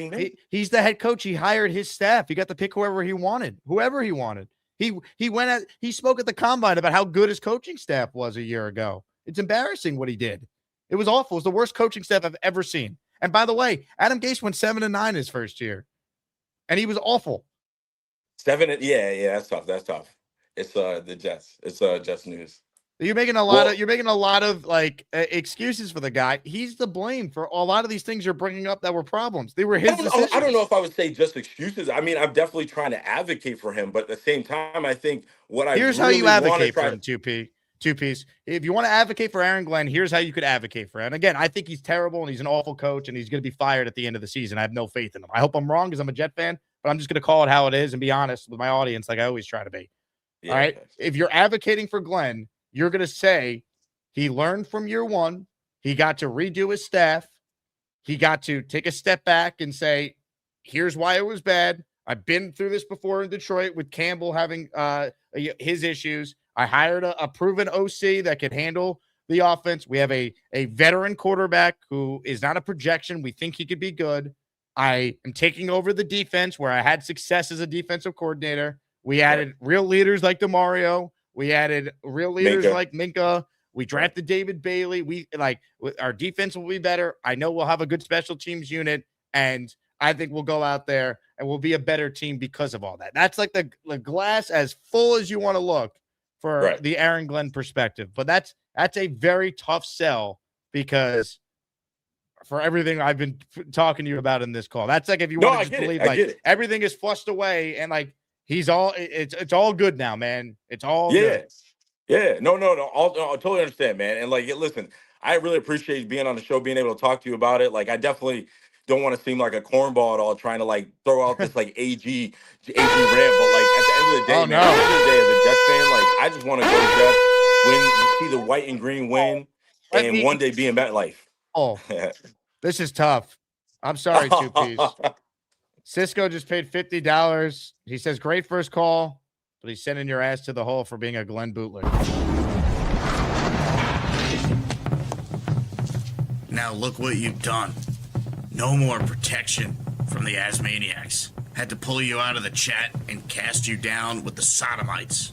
Some time in here will feel like you've been run over by the lane train. You understand me? You catch my drift? Give him another 24 hours to think about it.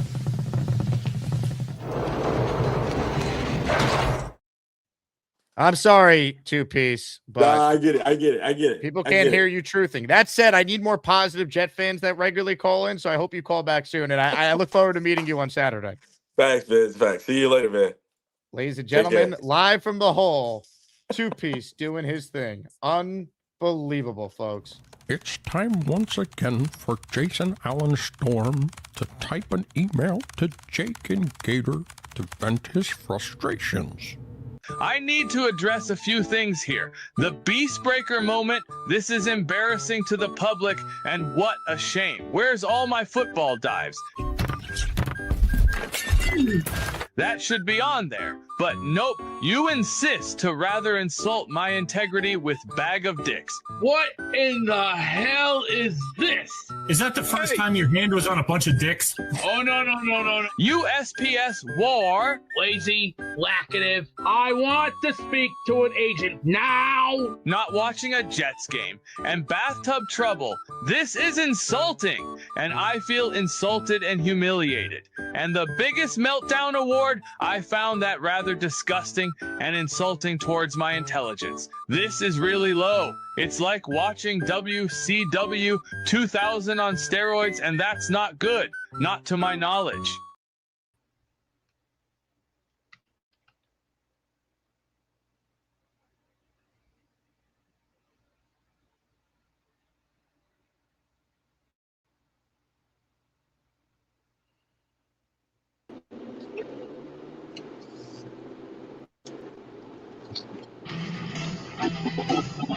Hi, B. Nothing. Haven't spoken to me in so long, and this is the greeting I got. It was a little hurt. Hold on. Hey, superstar, how are you? I'm doing better now that we're chatting. How are you? Okay, I was just about to work on this one song called "Guesstimate" from Nightwish. You look like I have heard of that one. You look like $1 million. That is too kind. Wait, Beast, what's like your score prediction for this upcoming season? Oh, What don't do worry. we? We're gonna be just fine. As long as the captain right here and a few of my men will do what they do best. It's called dominate, destroy, annihilate, and smash. It's like when a king and queen stand side by side with swords in hands, and I always tell my men straight off the bat, archers, send, attack. Yeah, B, sometimes I don't know what the hell you're talking about. What a show this has been, huh? You will not find Jet content as good as this in late July anywhere else. And that's because of the Asmaniacs. How about this from the Dream? He's in the raffle for 10 entries with this $50 super chat. Dream, you have the most entries on the board today, my man. You're in the Garrett Wilson signed helmet raffle coming up at the end of today's show. Good job. Let me first read his comment here. Did Gino get his license plates on the right cars? I'll give him a pass. Most of us only have one license plate. I'd imagine if you had multiple Lambos and walking out to the garage, they could get mixed up and shuffled around in your arms, Well, I think it was I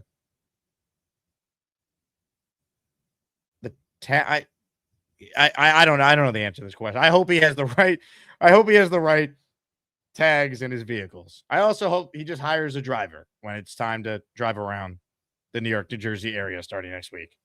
Gino's been posting a bunch of videos of him throwing the guys down in Florida where he lives. Arian Smith was featured in one. I'm like, oh yeah, he's still on the team. So there's that. But Dream, thank you. You're in the raffle for 10. All right, let's get back to your calls. It's been some show. Say hello to Ron L, who's next. Hey, Ron. Hey, Jake. How you doing? What's up, Ron? I haven't talked to you since the event there, which was great. What a freaking great time we had. Well, thank you for coming out, Ron. Yeah, it was great meeting you and just everybody. I met a whole bunch of guys. Rich Samini, I talked to him for a long time. Bernard gave me a big bear. It was like, it was a dream for Jets fans, no doubt about it. That's awesome. Imagine if this team's good one day, Ron. What these events will be like. I really can't. It's gonna, once again, and what you guys were just talking about there. Salah was not a good coach. He was a good defensive coordinator, but he really wasn't even. He had a good plan, but he never made halftime adjustments.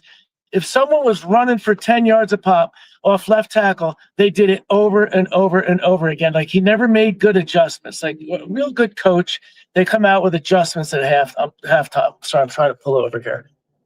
Anyway, so I'm sorry. He was better than other coaches we've had, but I'm sorry. He was not a good coach. And Aaron Glenn, I'm with you.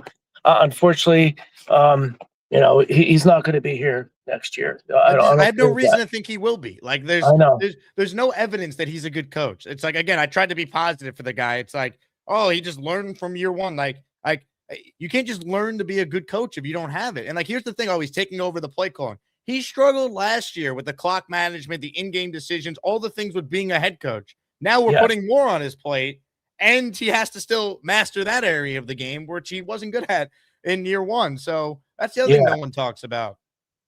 Unfortunately, from the words of Larry Holmes when he fought Mike Tyson, he's laughing all the way to the bank. I'm sorry, he's making a big payday, for a couple of years. Good for him, I guess, at our expense. But that's how I see it.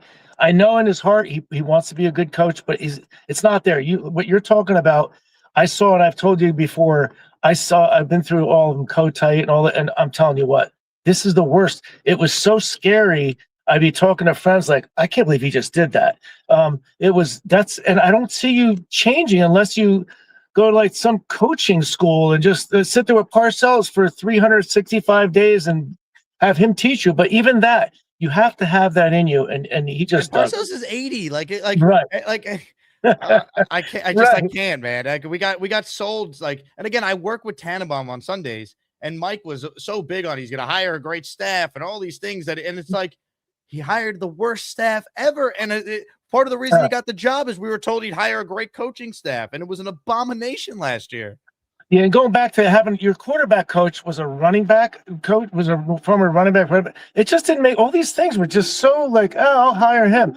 I just don't see it. Once again, I'm hoping for the best, Jake, but it's probably not going to be good. I'm going to have fun and meet you guys a couple of times. I can't wait to do that.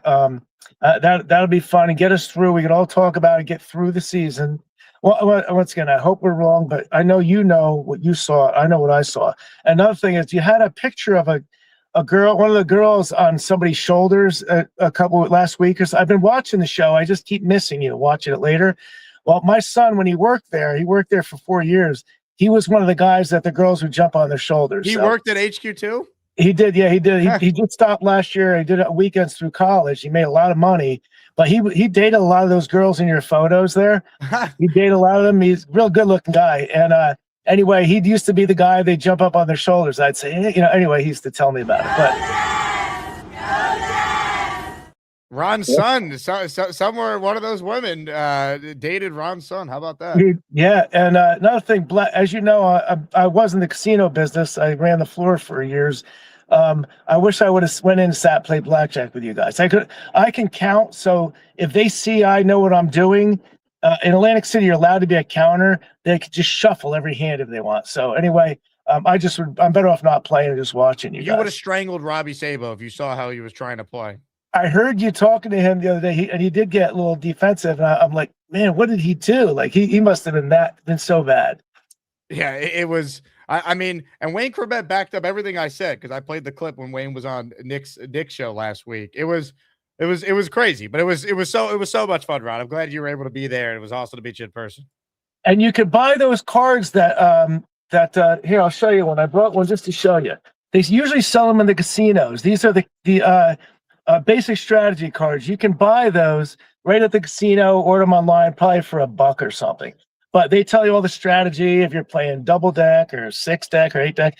As long as you don't play on the what you never want to play on is the continuous shuffle games. That's where it's a constant, because you never it never matters what cards. If you can't read a run or there's no strategy to a constant continuous shuffle, if you know what I mean. Yep, 100%. So never play on those. That's my advice. Chuck Wagon, well, you should have seen him whip out the card, and he was dialing up plays like he was, prime Andy Reid with the Denny's menu. It was incredible.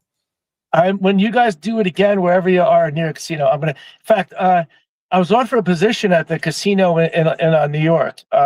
Anyway, so I'm trying to stay out of the business, but I'm going to meet with them this week. So. Wow, they might bring you back. Yeah, but once again, it's the one up there in New York City by you guys up there. So, anyway, we'll see how it goes. Love it, Ron. Great call, man. Great to meet you, and hopefully I'll see you at an event this season for sure.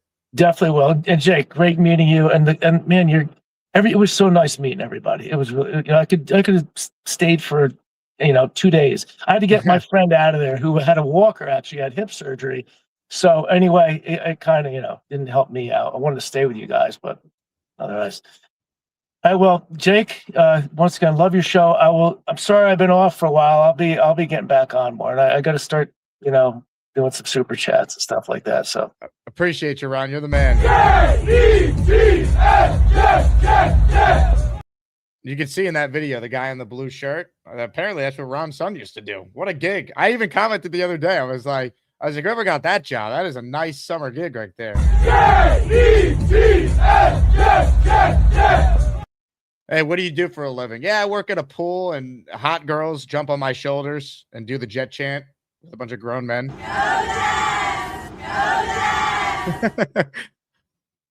We did. I will say this, though. We did have great female representation at the event. Way more than I thought, because I joked with people. I'm like, I'm throwing the biggest sausage fest party that's ever happened.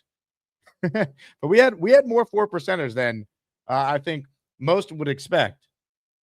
There were definitely a lot of significant others that came, but there was an entire group of the Jet Girls. They had their own flag and signage. They were there. Yeah, we had way more 4%ers than I think most expected. So that was cool. Great call by Ron, though. Rick Kent, great job by Rick. He's in the Asmaniac raffle for 10 entries. Rick, let's go. Give him a hug, Woody. I hug him every day. I hug him every day. The Jet fans going crazy. The Jet fans getting a little crazy. Here we go. If you hear your name, Rick made you a channel member. Derek Barrett. So Derek is two-piece, but his actual name is Derek Barrett. Derek, you're now a channel member. How about that? B. Smith, Trey Dice, Dion, Scott McCampbell, Deborah, Neil Swant, Kevin 87, Kylie Medina, and MRV per 413, all receiving a membership there from Rick. Rick says he doesn't want a hug from Woody. That's fair. That's fair. How about we give you something else then, Rick? We'll give you a Jet chant from the O'Leary wedding.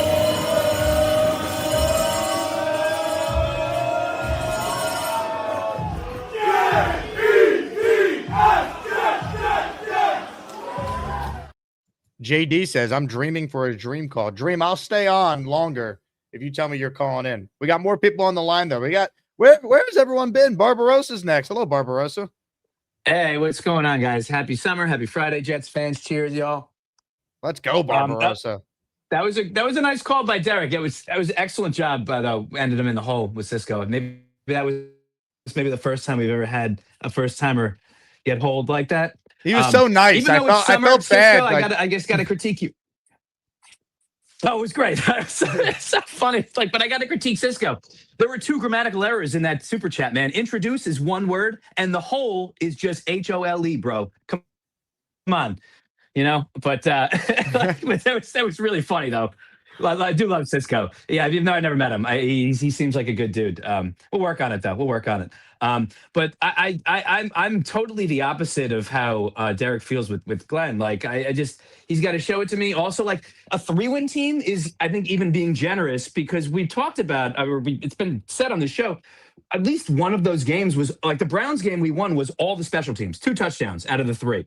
I mean, the Jets aren't even a 3-win team with him at the helm. Like, we're a 2 or a 1-win team. I mean, the Jets were the worst team last year. We just got really unlucky or lucky and didn't get the first-round pick or the first pick in the draft. Like, they were if we played we didn't play the Raiders, correct? We did not. Correct. So I think we would have lost to them. I really do believe that the Jets would have lost to them. They didn't match up well against any team. Like, we beat the Cincinnati Bengals without all of their good players, and they have the worst defense. They had the worst defense in the NFL last year. So there's so many other things besides the record you can point to, like the interceptions, the not knowing the time and just the field goal kick and not knowing the yards. There's so many other things where he just he doesn't know where the hell he is. So I don't really expect him to do better in the second season, but maybe he can. There are plenty of athletes and there are plenty of students of whatever that have made a big leap in their second year of I don't know how many people went to that were freshmen in high school or college and did a lot better in their sophomore year. It happens. Like, you can learn how to learn stuff, but it's just, I don't really see it because of how confident he was in himself in the beginning of last year. I don't know if he's the kind of guy that can really, really be humble and be like, oh, I really didn't do well. I have to do better. So I just don't know. I really don't know. And I don't know how I feel about Frank Reich, who's basically, he was a good player, but I've got a bunch of fossils on my desk here, and they could probably coach as good. I don't know. Dude, I'm serious. It's just he's I don't want to say he's a has-been. I don't know enough to say, but he definitely was. And I don't know if he is. So that's what I have to say about football. But I have one more thing. For Beast is coming to the game in the Miami game on the 25th of October, right? Beast Feast is happening. He will be there. Lou B has arranged the whole thing. Thunderlips is chaperoning him around. It's in the works. They tell me he's coming. I got to see it to believe it. But okay, I was gonna say I'd be down to pick him up from the airport. But if Thunderlips already has that taken care of, then that's fine with me. But if they need an assistant chaperone, or whatever, I'd be down to do that. We also make our own pizza in the Casa de Barbarossa. So if Beast is interested in that, he's definitely welcome. So that's all I wanted to say. Go Jets! Oh, and to Ron L. Son, congrats on all the what. Cheers, buddy. Just don't let go of the rope. That's a good call by Barbarossa. Even with the internet a little laggy there. That's funny. Andrew C., the Dream, says Sal after a week off was horrendous. And in openers as well. They'd be flat. That's why the Jets need to take advantage. Tennessee has a brand new coaching staff on both sides of the ball. The Jets need to punch him in the mouth early. Come out and take it to him. More of your calls right now. Ladies and gentlemen, there's a man on the line that people have been clamoring for. And rightfully so. Because this guy is a true Asmaniac legend. The Dream is next. Hello, Andrew C. There it is. What's going on? Happy Friday, Dream. It's been let him do his thing outside. All right. Yeah, I've been following the Jets. It's been slow. News. As you do. You're a professional. I don't know how you keep these shows going on when zero news, correct? Sometimes we just throw this guy on the screen and we see what happens.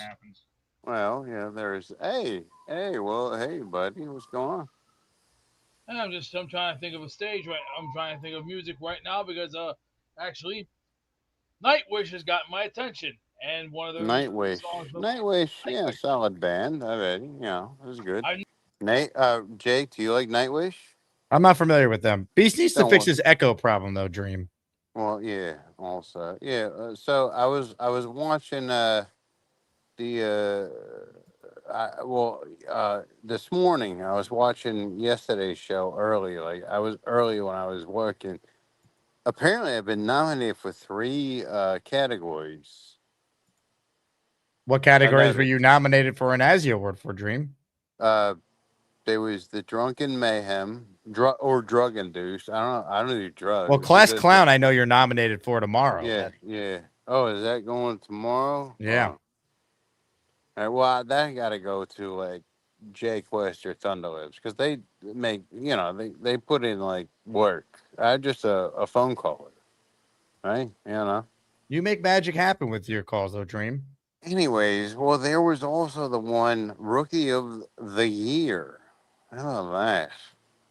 And it was also with my man Lou B. Right? I mean, that dude has to take it, right? I mean, how long have you known Lou B? Less than a year at this point, Right? And what maybe he about a does for year. the show and the events and all this, and he snuck you into the Knicks parade with the deli lie. About a year. The deli lie? Come on, Mm. that's pretty big. He's Lou B. He could do anything. All right. I mean, the guy is a swindler. He's a mover. He's a shaker. He's a kiss stealing. He's basically a Ric Flair. He's a Ric Flair from Queens.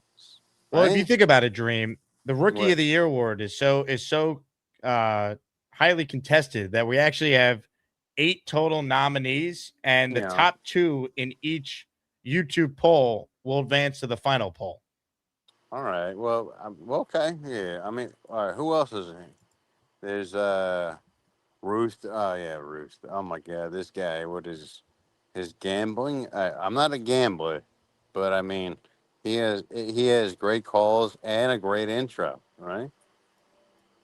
He Doc does have a Jet great fan. intro. Doc Jet fan. Probably the most cerebral Jet fan. I would say. Right. Sure. Who else? Can I comment on the rest? Each award? No, just the Rookie of the Year candidates. Sure. Mimosa, I've never seen her call in, but I know she. I've never seen a call. Never seen a call, but I know she makes moves. I know she does what you call like fencing with her and Cisco, like when they go in the super chat wars. All right, trying to like one up each other. Okay, Mad Max. He's mad. All right, now Mad Max is also in the Rumble uh, with Beast. What That's was it? correct. Best Rumble. Yeah, And the Gary Rumble is of the in. Year award. Gary is nominated 3 times for the same award, which is fantastic. By the way, I voted for Gary tonight. By the way, He's winning in a landslide, Dream. yeah, I've seen that. I've noticed that. I told him that.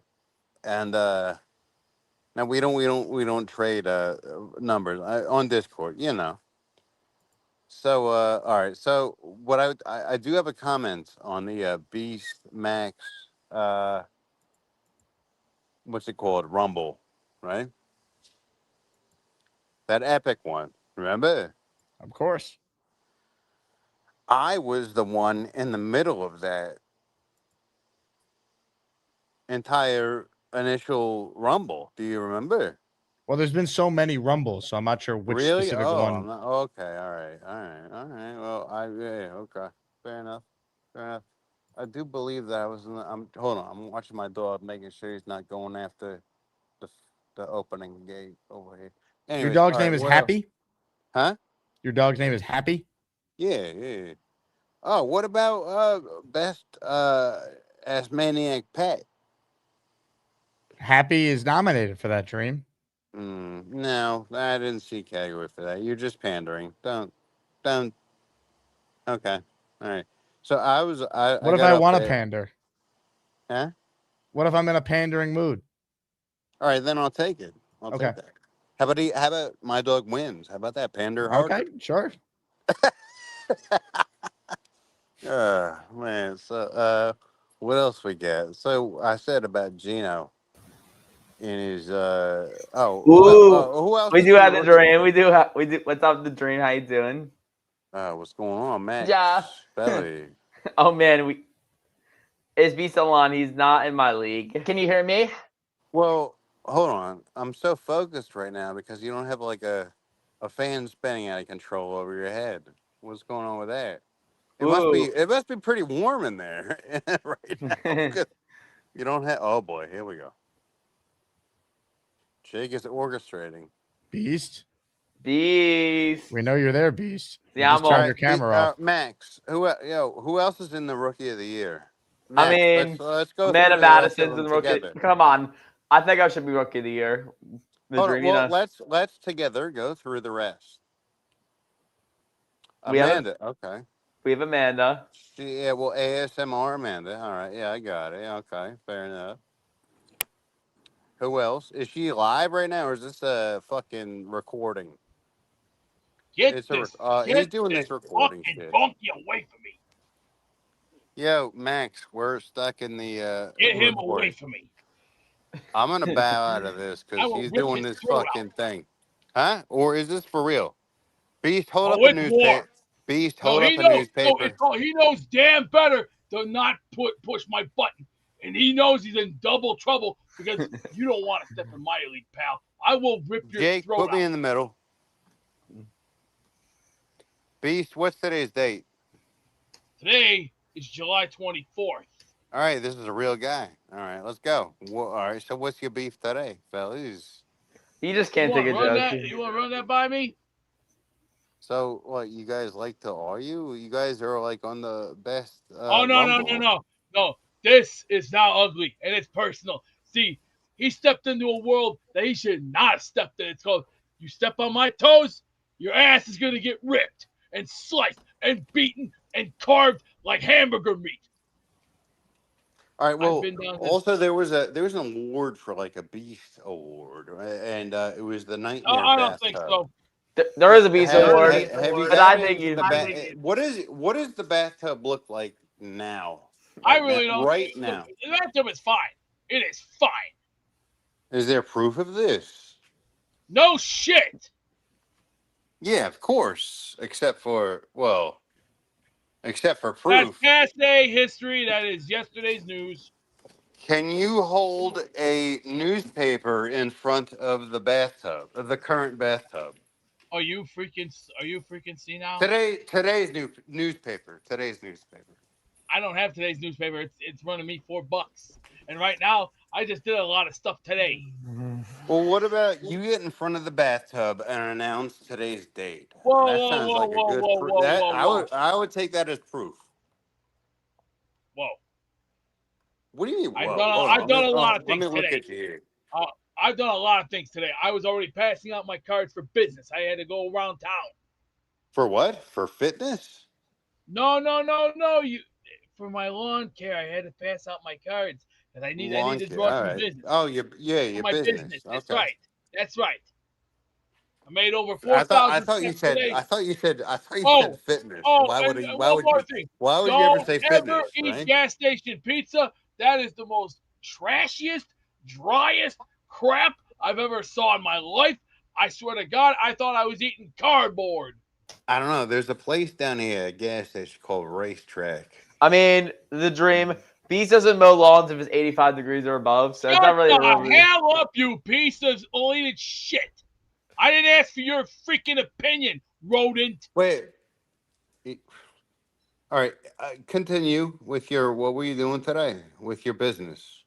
How many lawns did you cut? Trying to draw a business because right now everything's a mess right now because where I live, it ain't So fun here. no It's longer. not You're what it trying to used to be. draw a business. I get That's it. right. All right. I'm So trying to what? get things under control right now. All right. So what you got? Business cards. How about that? That's correct. Correct.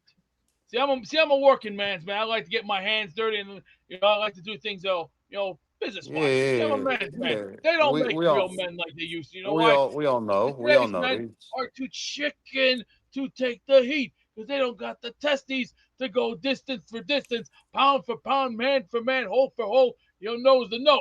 Because they don't got what it takes. Yeah, but like, all right. So what's the business called? The lawnmower. The lawnmower Hey, business. storm lawn care. If you Huh? want answers, wait 1 second. Don't get your panties in a bundle.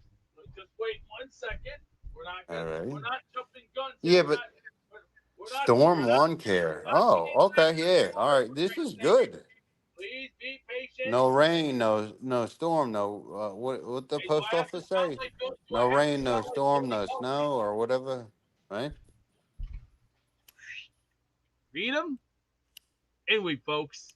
Whoa, dude! You're gonna have to, you're gonna have to send me one of them. I want Oh, don't that in worry. my.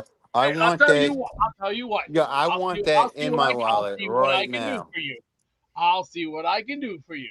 All right, yeah, you And got my remember, email. Yeah, if I can do it for you you, got I my will take email good and care of you. address. See, yeah. I will take good care of you. I will always I, take good care of you. You're a good person. I, Plus, I don't know if I've I don't used know if I don't know if I uh, believe that, but yeah, yeah. would you let me finish? I've used your ball different times. Your ball has actually given me a good chance and a good rip and a good shot at bowling.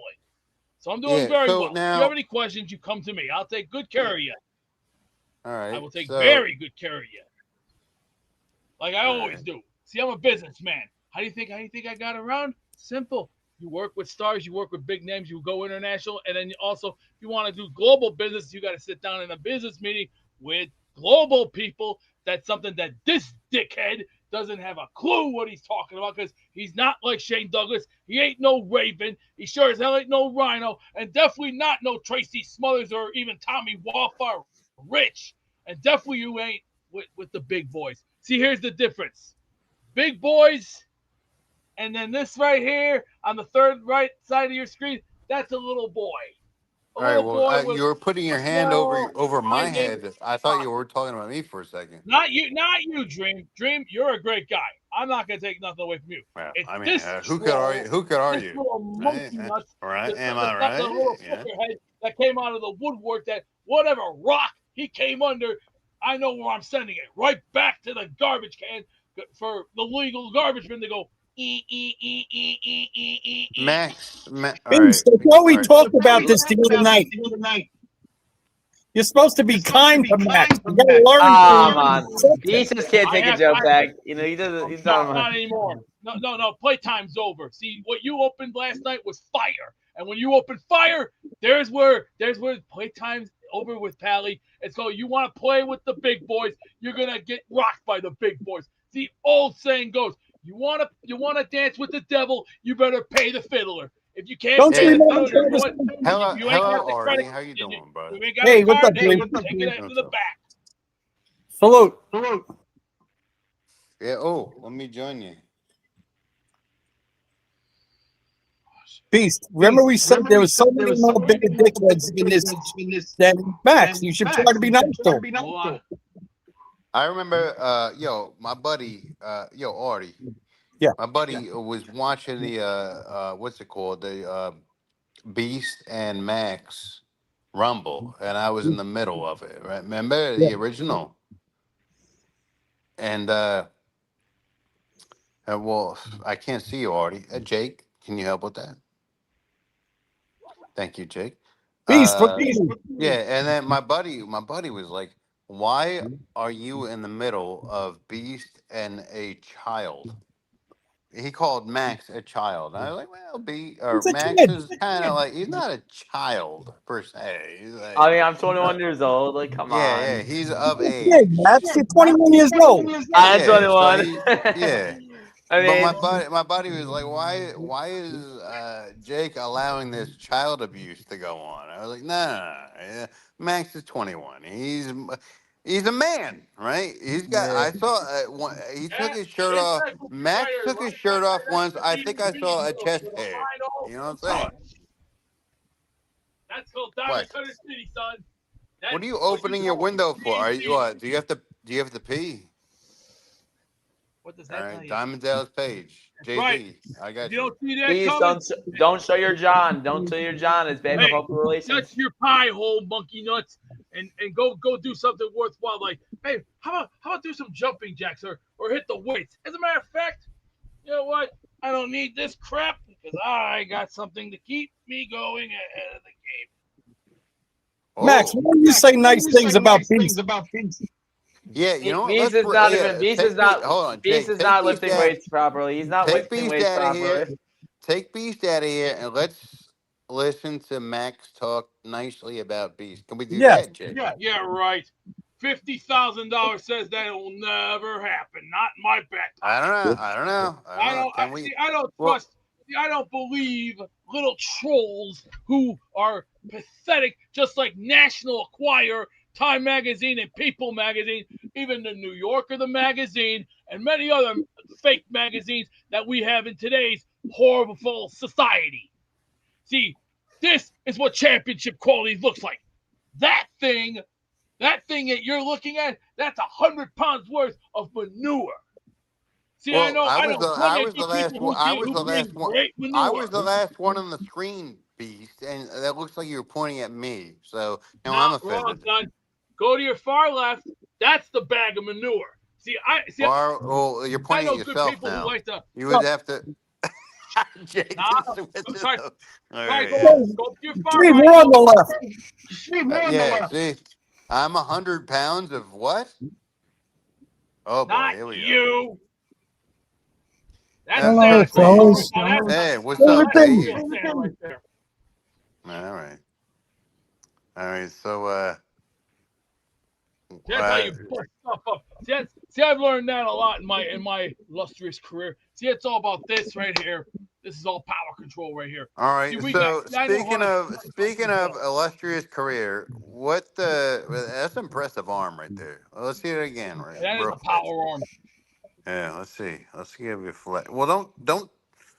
I'm not asking you to touch. Yeah, all right. There you go. Hey, guys, come on. You can't deny. This show's getting to mid-season 4. This is true. the destroyer right here. Also known as the Pharaoh son. You ever read about the Pharaoh? The Eye of Shirva? I know. I know what a pharaoh is. Have you ever? That's have you also read your. about That's also your. That's also your bowling arm, correct? That's right. And have you ever read the Deacon trilogy? Have you ever read about the? Let's see, the Eye of Shirva. Have you ever read that? The Eye of Sherpa. What is that? Climbing Shirva. Everest? Shiva. The Eye of Shirva. Why are we looking like coneheads? I'm here? sorry. What is this? Whoever's making fake picks like this deserves to have a good swift kick right in the happy sack. I'm a conehead now. Oh boy. Hey, Coneheads was one of the best movies in '93. That was actually funny with Dan Aykroyd in it. But I'll take my National Lampoon's Loaded Weapon 1 with Emilio Estevez and Samuel L. Jackson. Whoopi Goldberg was also in it. She had a cameo. Yes, Whoopi Goldberg, Tim Curry.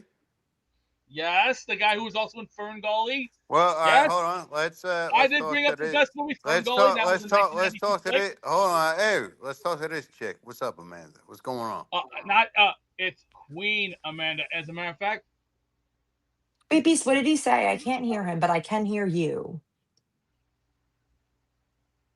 Oh my god. Technical difficulties. Please stand by for the following announcement. Did it look I appropriate? was making it up. What's up? One Can you hear moment. me? Can you hear me? Can you hear me? Yeah. All right, now even a more beautiful face, man. Oh man, Beast Yeah, does not have big muscles turn like that. me. You gotta turn that fucking fan on. It's First of all, freaking me out, bro. you have Jack and shit, and Jack left town. Remember this. Well, That's guys, smart. Stop. look at my Get out muscles. of here. The sack of yard tools from Sears don't even count. Well, I'm sorry, that is so proves. pathetic.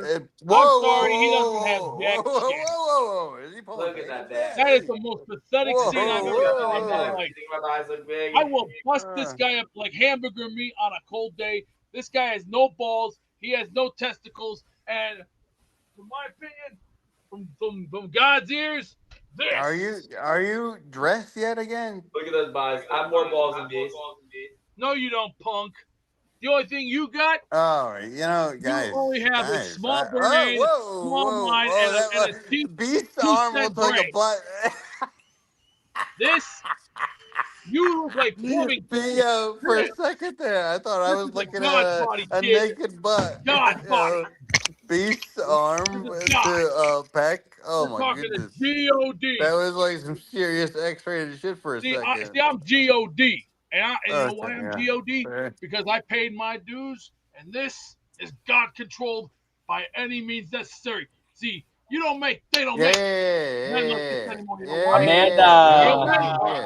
Hi, guys. What's up? What's up? Amanda. I was having more fun when everyone had their Amanda, shirts I'm on, but competing it's okay. against We'll you for persevere. Rookie of the Year. How do you feel about that? I feel like you're a fierce competitor, Andrew. So you're one of my favorites. Your glasses are iconic, and so it's just an honor to get to go up against you and let the best, rookie win. Well, it's gonna be a Lou B, right? Well, that's why I called in. I called in to thank Luby for hosting such an amazing event in Atlantic City. Multiple events, correct? Yeah, he keeps them coming. Nashville. Yeah, I mean, how can you job. top? He's an unstoppable force. Yeah, And he's like the nicest guy. Right? So, we got to give him a shout out. And it was just his birthday. There's not a lot of sweethearts coming out of Queens, right?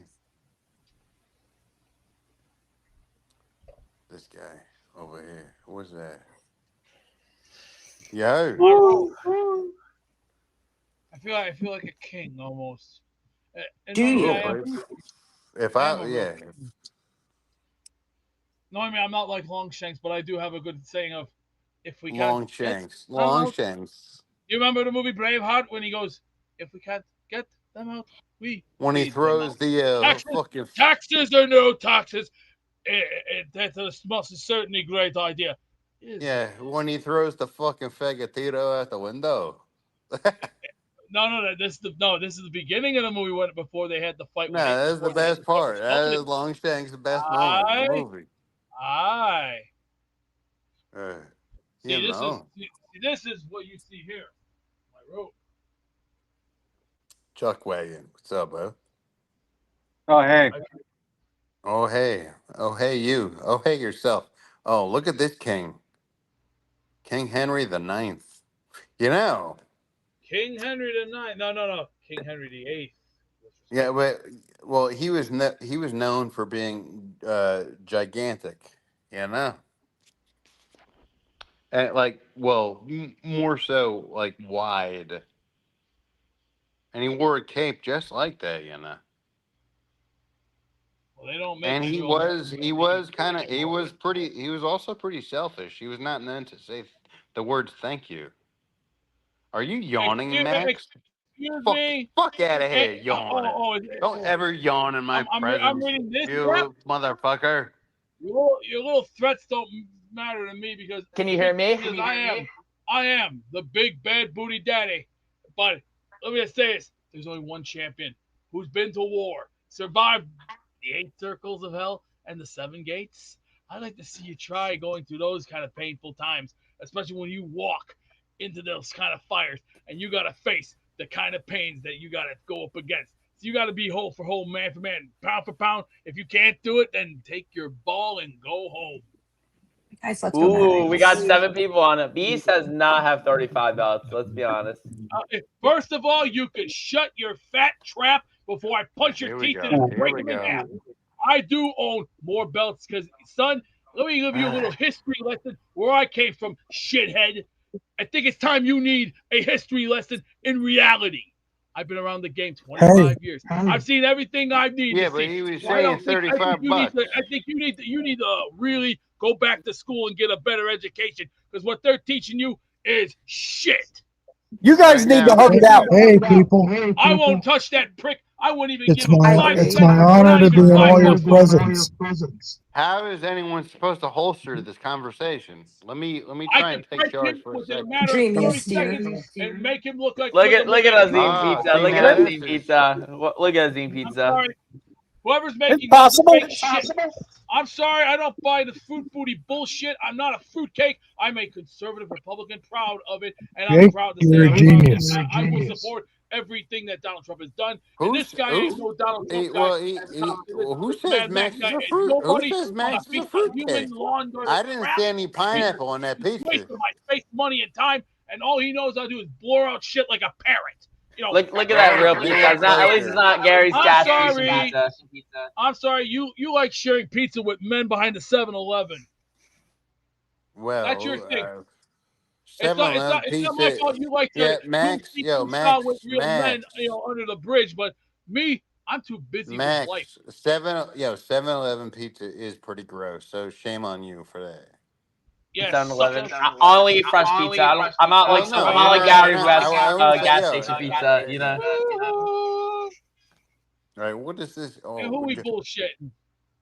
What's the jerk off motion? See, all you gotta do. See, I learned a lot from the Dice Man himself. You know, Andrew Dice Clay, the real man. Let me say, this guy's like the what you call it? You remember that? You remember the one scene where he goes, "What in the world are you saying? What are you, some kind of a geek? They should have a sign at the airport that says, hey, look, if you don't know the language, get the F out of the country. Ow!" Woo! I've heard him say that. Yeah, I've Dream, heard are him you say that. following? Yeah, I'm following. Yes. See, Interesting. I know a Amanda, lot of things in life. what are... All right, back to Beast. Emmett, back to Beast. Emmett, Jump. back to Beast. What is it? The jump game? All right, Jump. Jake is... What is this? How do we all Jake play is a game working of like the ones and the twos right now. He's like a DJ Jake Asman right there. Yeah. I do look like a king, don't I? Except the real sexy suave. Yeah, except one year. Hold on. Do this for me. All right? Get closer to the screen. Closer to the screen. Hello? Do you hear me? Can you hear me? There was a moment. Yeah. Take the cape off. Right? Oh my god. Hey, I want to I see don't have all to. this. I don't I want want to to see sound like all. the guy from I want to Spartacus, see all though. this. I want to see all this meat. Okay. Yeah. See, there you go. Now, get closer. Now, put your arm down. Put your arms down. Now that's what I call the O.L. Bundy right there, baby. All power, all built. See, they don't make Dude, power machines like this. your body is marvelously hairless. I mean, besides your head. I mean, I can't take my eyes off it. Hey, Like, the Japanese. Have you ever shaved hair on your body have you ever besides your respected head? a samurai from Japan? Have you ever respected Okay. Japan? Right. Have I you mean, you respected have the hair Japanese? on your head. I have hair on my shoulders. I do got hair, but I keep mine Japanese style, like most of the old Japanese from their 2,000 years. See, back then, a lot of the Japanese style? Japanese, What is- they're Okay. fighters. They're great Japanese warriors. style, as in you can't grow any hair on your body. Like what is? I Like, like to dude, you're keep mine basically clean. a I like human. to keep it at a You're professional level. basically a human Brazilian wax, like full body. No, It's I like to amazing. keep mine clean and professional. See, you might not know this about me. See, Oh, there's there it is. Oh, there's yeah, a wrestler. There's a wrestler out there called Alex Wright from Germany. Yeah. Something that I've known about for many years. See, I have that in my background. See, I'm part German because of something called strength and courage and wisdom. Yeah. Yeah. A dog off. All right.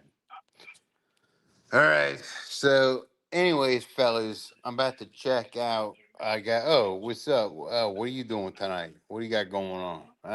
Besides the Jake Asman show. All right.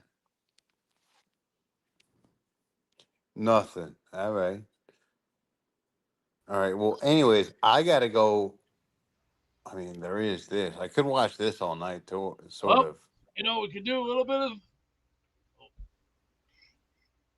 Like a nice little bench press in the attic. Okay, yeah. Who couldn't want some of that? Anyways, yo, look, I've been gearing up for a boss fight in this game, Crimson Desert. You know, I got to go take this guy on. He's kicked my ass a couple times. I got to go back and get his ass. You know? J-E-T-S. Yes. All right, let's go. About to hang up on you, Beast. Love you, Beast. J-E-T-S. Dream, you killed it, man. Thanks for filling in for me this afternoon. Well, I mean, dude, I don't know if I'd want your job, bro. I mean, It's not easy. I know. like the first hour, you know, that's professional shit. But herding cats for the last hour. Hey, look, I'm one of those cats, right? Come You on. did a great job, Dream. People were Did blown I? away by your performance. I was trying to host. You did a great job. There were 7 people on the line at once. It was incredible. I know. I was trying to corral it. You know, it's the Drew Asman show, right? Dream, you're the best. I can't wait to meet you in person. You know what? You're probably, besides Wayne Corbett, you're up there. You're probably number 2. Right? All right. I'll take number 2. All right. Yeah, it will happen. Not at the Nashville game, unfortunately, because I got something I got to do at the end of August. Right? How about the home game, October 25th? No, I'm blowing a lot of money on the end of August trip. I'm going out to Colorado to see my buddy. And we're doing like a river rafting camping type of deal, you know? Well, one of these days I'll meet you, Dream, but you're an I know excellent you will. host. I know you will. Yeah, that's absolutely for sure. And I've heard that it costs money to join your Discord. I'm part of the Nick Shine family. I want to get Dream, here's what I want to do. I'm going to gift you a full year of Patreon on me so you can get in the Discord. Well, what is is even Patreon? What is this? Well, now? Patreon is the platform I use that provides perks for What, listeners. to show nude photos and stuff? There's no nude photos in there. I could promise you that. Although, if you are interested in some crazy photos, well, you might see something like this getting posted in the Discord, because we do have a lot of very funny people that regularly watch the show that make funny memes. All right, fair enough. Well, I consider myself a pretty humorous fellow, right? You are very humorous. Yeah. I'll send you an email with the link for the Patreon, all right? And we'll get you in the Discord. Sounds good. I like that one. That's a good one. Oh man. Yeah. All right. Yeah. I want in, bro. Yeah. Give me a jet chant, Dream. Let's end this strong. Well, it's not that time. Not that time of year. You know, and also, let me tell you this about Give me a those jet chant, Dream. No, let me tell you this about those Jets. Yeah, just, whatever with the things, right? May I show you something? Yes. Okay.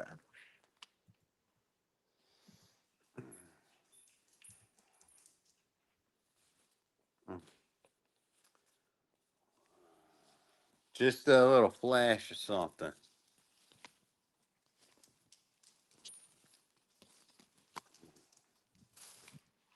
Ready? Ready.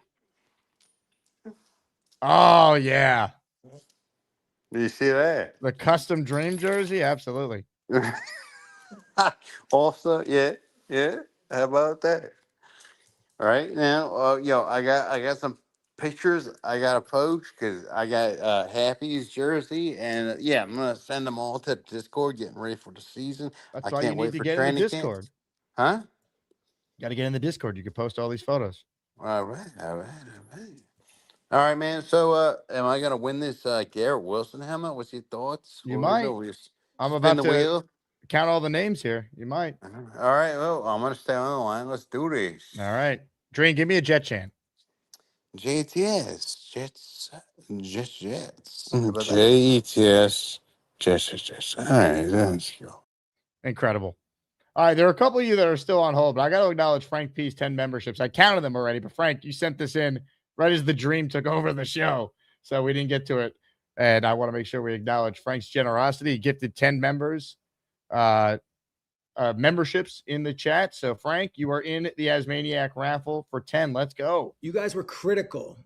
So, where everything is so polished and so plastic with the NFL at times and just putting on a smiley face, you guys were on the broadcast partner of the New York Jets, and you would crush them after games, rightfully so. And I look now, and it's like, you have your Badlands podcast. You had this big thing in Atlantic City that like Jake Asman and all these guys are at. And that was almost an extension of what you guys built. Oh, yeah. Peter Schrager, known as Maniac, apparently. All right. Ladies and gentlemen, this guy has been on the show, but we really haven't heard from him the way we need to hear from him because he always has great perspectives. He's a beast whisperer in his own right. Ladies and gentlemen, it's time to say hello to this man. You want to go do some role playing? Oh, yeah. Hey, dickwad! It's time to party. We're gonna party. Jets fans will party with Peg and Artie. Hey, Peg. Nobody gives a shit. Then you all stink. Listen, bitch. Pay your fucking taxes, man. This really wasn't what I expected. Eat a bag of dicks. It's time to party with Peg and Artie. We're gonna party with Peg and Artie. Jake,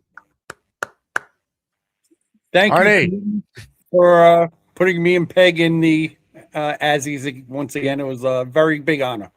The power couple, right? Power couple, Yeah. and I think I'm also in another category. I'm not sure which one it There's is. so but- many. I don't even I honestly, I had very little to do with any of it. My schedule's been insane. Boomtown and the committee, Human Oh, Fun, yeah. Gator, tell they're the you what. ones for all of it. Boomtown and the committee are unbelievable. And even your Patreon guys, St. Nick with the fantasy football and stuff, they all do so much work behind the scenes. They're pretty awesome. I really loved Sabo the other day. He went absolutely mental. He was almost like Beast. He was like Beast-like the other day. It was so bad. I'd never seen him like that. It was awesome. And you know, the truth of the matter is, I was listening to him, and I was like, yeah, if I was with Sabo at the table, I'd probably play the same way as Sabo, because I don't play. But I can see where that would piss everybody off. I'm just so glad we made it through the off season. Now, I was kind of laying low the last few weeks. It's kind of taking a break. We made it. We had a lot of zaniness this off season. You did a great job. Kept us all going. But now it's time to rock, see what we got. AG is, in a situation that a lot of guys are. The league is full of defensive and offensive coordinators that are above average and good. They just can't be a head coach. That's chances are that's what we got. He might be the outlier. We won't know. I tell you what, though, the Aaron Rodgers saga changed the chemistry in my brain. I'll never look forward to another off season, a season starting and have wishful thinking. I do the Green Bean Island thing too, but I mean, realistically, we have no idea what product we're going to have on the field. No. We don't know. We have no clue.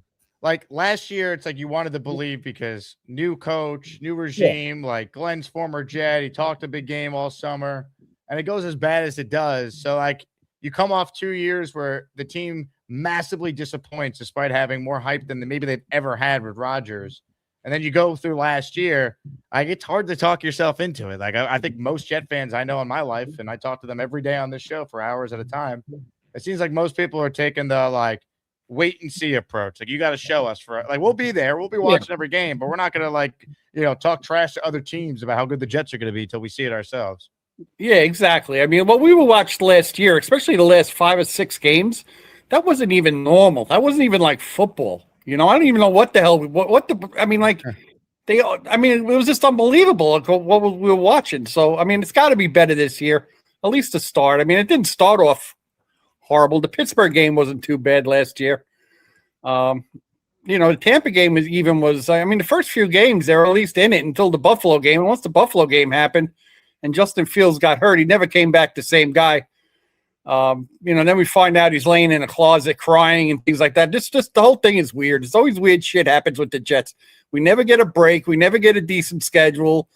We never get nothing. So, and you know what? Maybe that's what we earned by being such dog shit for the last 15 years. Yeah, look, the schedule is what it is. Like win week 1, and then find a way to win one of your next 3. Beat the Browns, you're 3-2, just like that. It's the NFL. Yeah. Like there's parity in the league. Like go through every team's schedule. And you're like, that's a tough game there. Like it's hard to win. The Jets never win.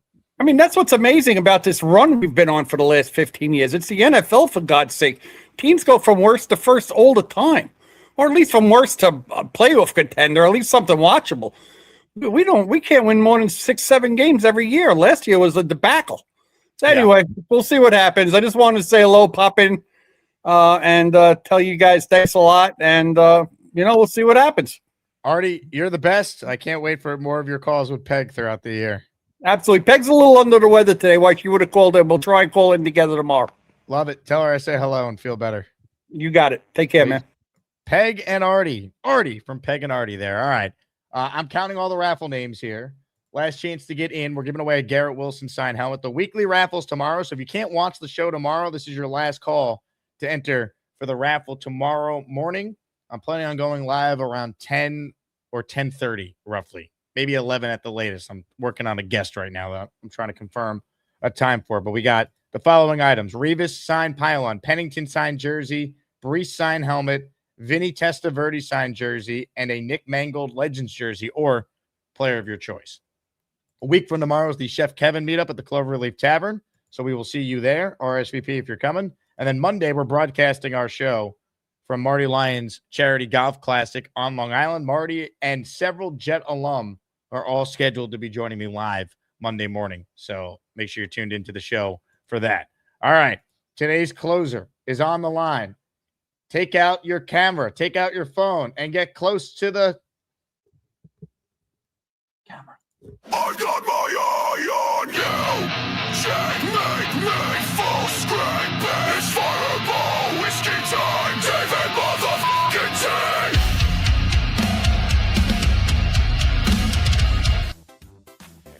Hello, Mr. J. Hey, David. How the hell are you? Oh my God. Can you hear me? Oh, I hear you all right. Can you hear me? Yeah. You know what, Jake? There's a lot that I can ask questions of you or whatever, but I'm so impressed by the Greenberg thing, talking to him, and I remember, God, it's got to be 20, 25 years ago, before Mike and Mike. He was on with somebody. I used to get WFAN out of Reading, PA, and try to get, all the scoop on my New York teams. But he's a good guy, but, he stumbled onto your show. But you know what, Jake?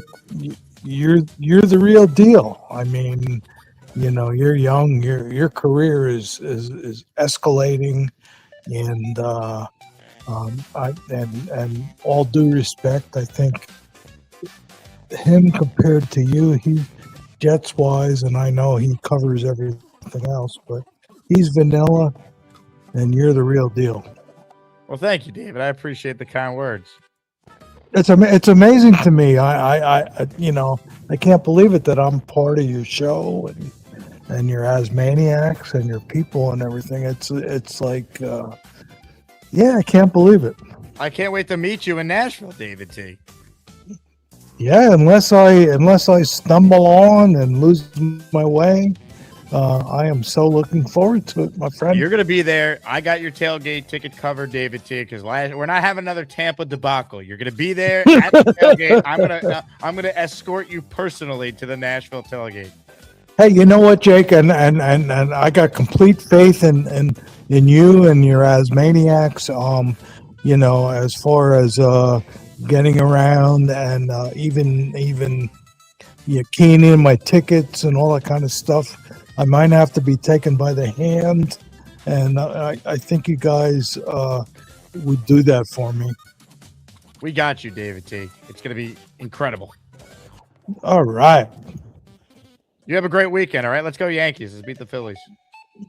Yes, sir. Okay, buddy. I got my Energy. I hope you like my Jets take. You know they call me David T. It's not easy for me to see, but if you bring me full stream, you might like what I had to say. I'll need to get real damn close, cause my vision is dog shit.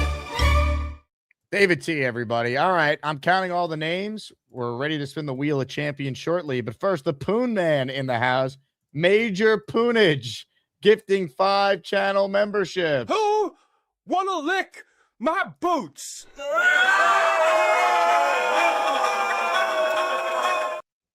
Major Poonage in the raffle for 5. Astro off the chain. Shy French, Gregory Davis, Draft Geeks, and Nick Salantri all receiving a channel membership there. All right. Let me add Poon to the raffle wheel here. Are we ready to spin the wheel of champions? Well, folks, that is the question many are asking. We must first ask this question. Is the Master of Raffle ceremony ready to send us to said wheel?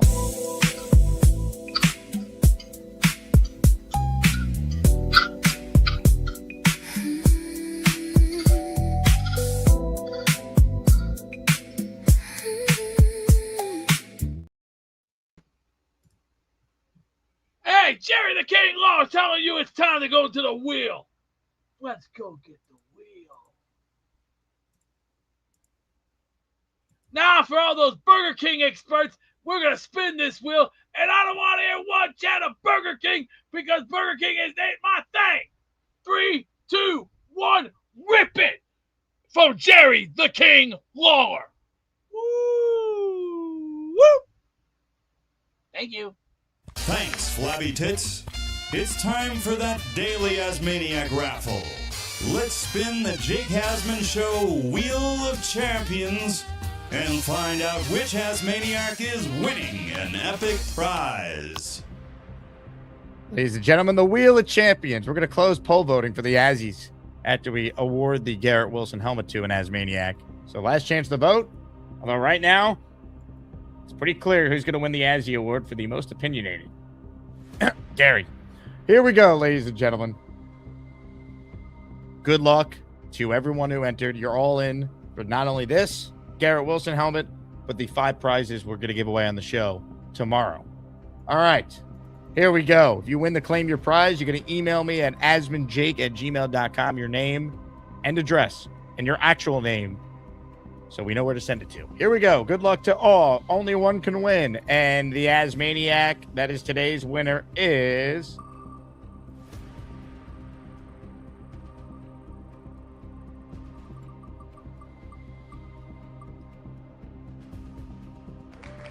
Colin Wolford. Congratulations to Colin on winning a Garrett Wilson signed helmet. Colin, you are the man. Congratulations to you on the raffle win. We'll have 5 prizes up for grabs tomorrow. What a show, people. The dream, the MVP, if I had to vote. But I thought the callers today were outstanding. You can tell the season's finally approaching. We got training camp next week because we got a who's who of Asmaniacs calling in today on a Friday afternoon, which is great. All right, I'm going to end the poll for the Azzie Award for the most opinionated because, ladies and gentlemen, the winner of the Azzie is Gary 3D Boxing with 64% of the vote. Neil in second place with 22%. Black Gypsy at 10. Mr. Bonesy at 4. The Azzie Award for the most opinionated. Tomorrow on the show, in addition to the raffle, we're also going to have the Class Clown Azzie Award up for grabs. The Dream, J Quest, Thunderlips, and the Lumpman are the nominees. So make sure you tune in and vote for the Asmaniac you believe is the most deserving of the Class Clown Award. You guys are the best. Jet Rookies report tomorrow. Veterans on Tuesday. We're almost there, people. We are almost there. I will talk to you guys tomorrow. Enjoy your Friday night. Let's go Yankees tonight. I don't care that the Sixers got LeBron because, reminder, the New York Knicks are world champions, baby. Talk to you tomorrow. Enjoy your Friday. I have enjoyed listening to your podcast during the season. I used to listen to a lot of politicals talk, on podcasts and stuff, and it has just become impossible. It's so depressing. It doesn't pass the time in a nice way. So I found your podcast and I would listen to it a lot and I really enjoyed it. And I agreed, candidly, I found myself agreeing with a lot of your perspectives last year. I was very down on the coach and I know you got a lot of flack for that, but I thought you were absolutely right. I mean, think about what you said, though. You used to listen to political talk stuff, but it was so depressing. You started listening to a podcast about the Jets who haven't made the playoffs in 15 years, and that was somehow more uplifting. That's just how depressing the state of things are. But the Jets, I don't know, for whatever reason, I was scrolling through. I actually just searched one day Jets podcasts. And I found yours, and I liked it. And so I probably listened to 3 days a week, and I really enjoyed it. And I hope that the conversation is a little more cheerful as this season gets going. With the Asmaniacs and all of that stuff that you guys have, and you're always, I don't even understand what the contesting is that you're doing, but there's something that one can obviously do to participate in the program that I'm not aware of how to do. Whatever it is you're saying to do, hit a line, come to a thing, whatever it is you can do to win something, I wouldn't know how to do it even if I could, and I can't because I'm driving the car while I'm listening anyway. But one way or another, I do enjoy the show, and I've heard you very mad, which I have supported greatly. I'm hoping to hear you a lot happier this year, and I'm hoping to be happier myself. Hey, Asmaniacs, make sure to hit the like button and keep on supporting the Jake Asman Show. That's right, Beast. If you don't subscribe to Jake Asman Show, the Jets will never win another game. Go Jets!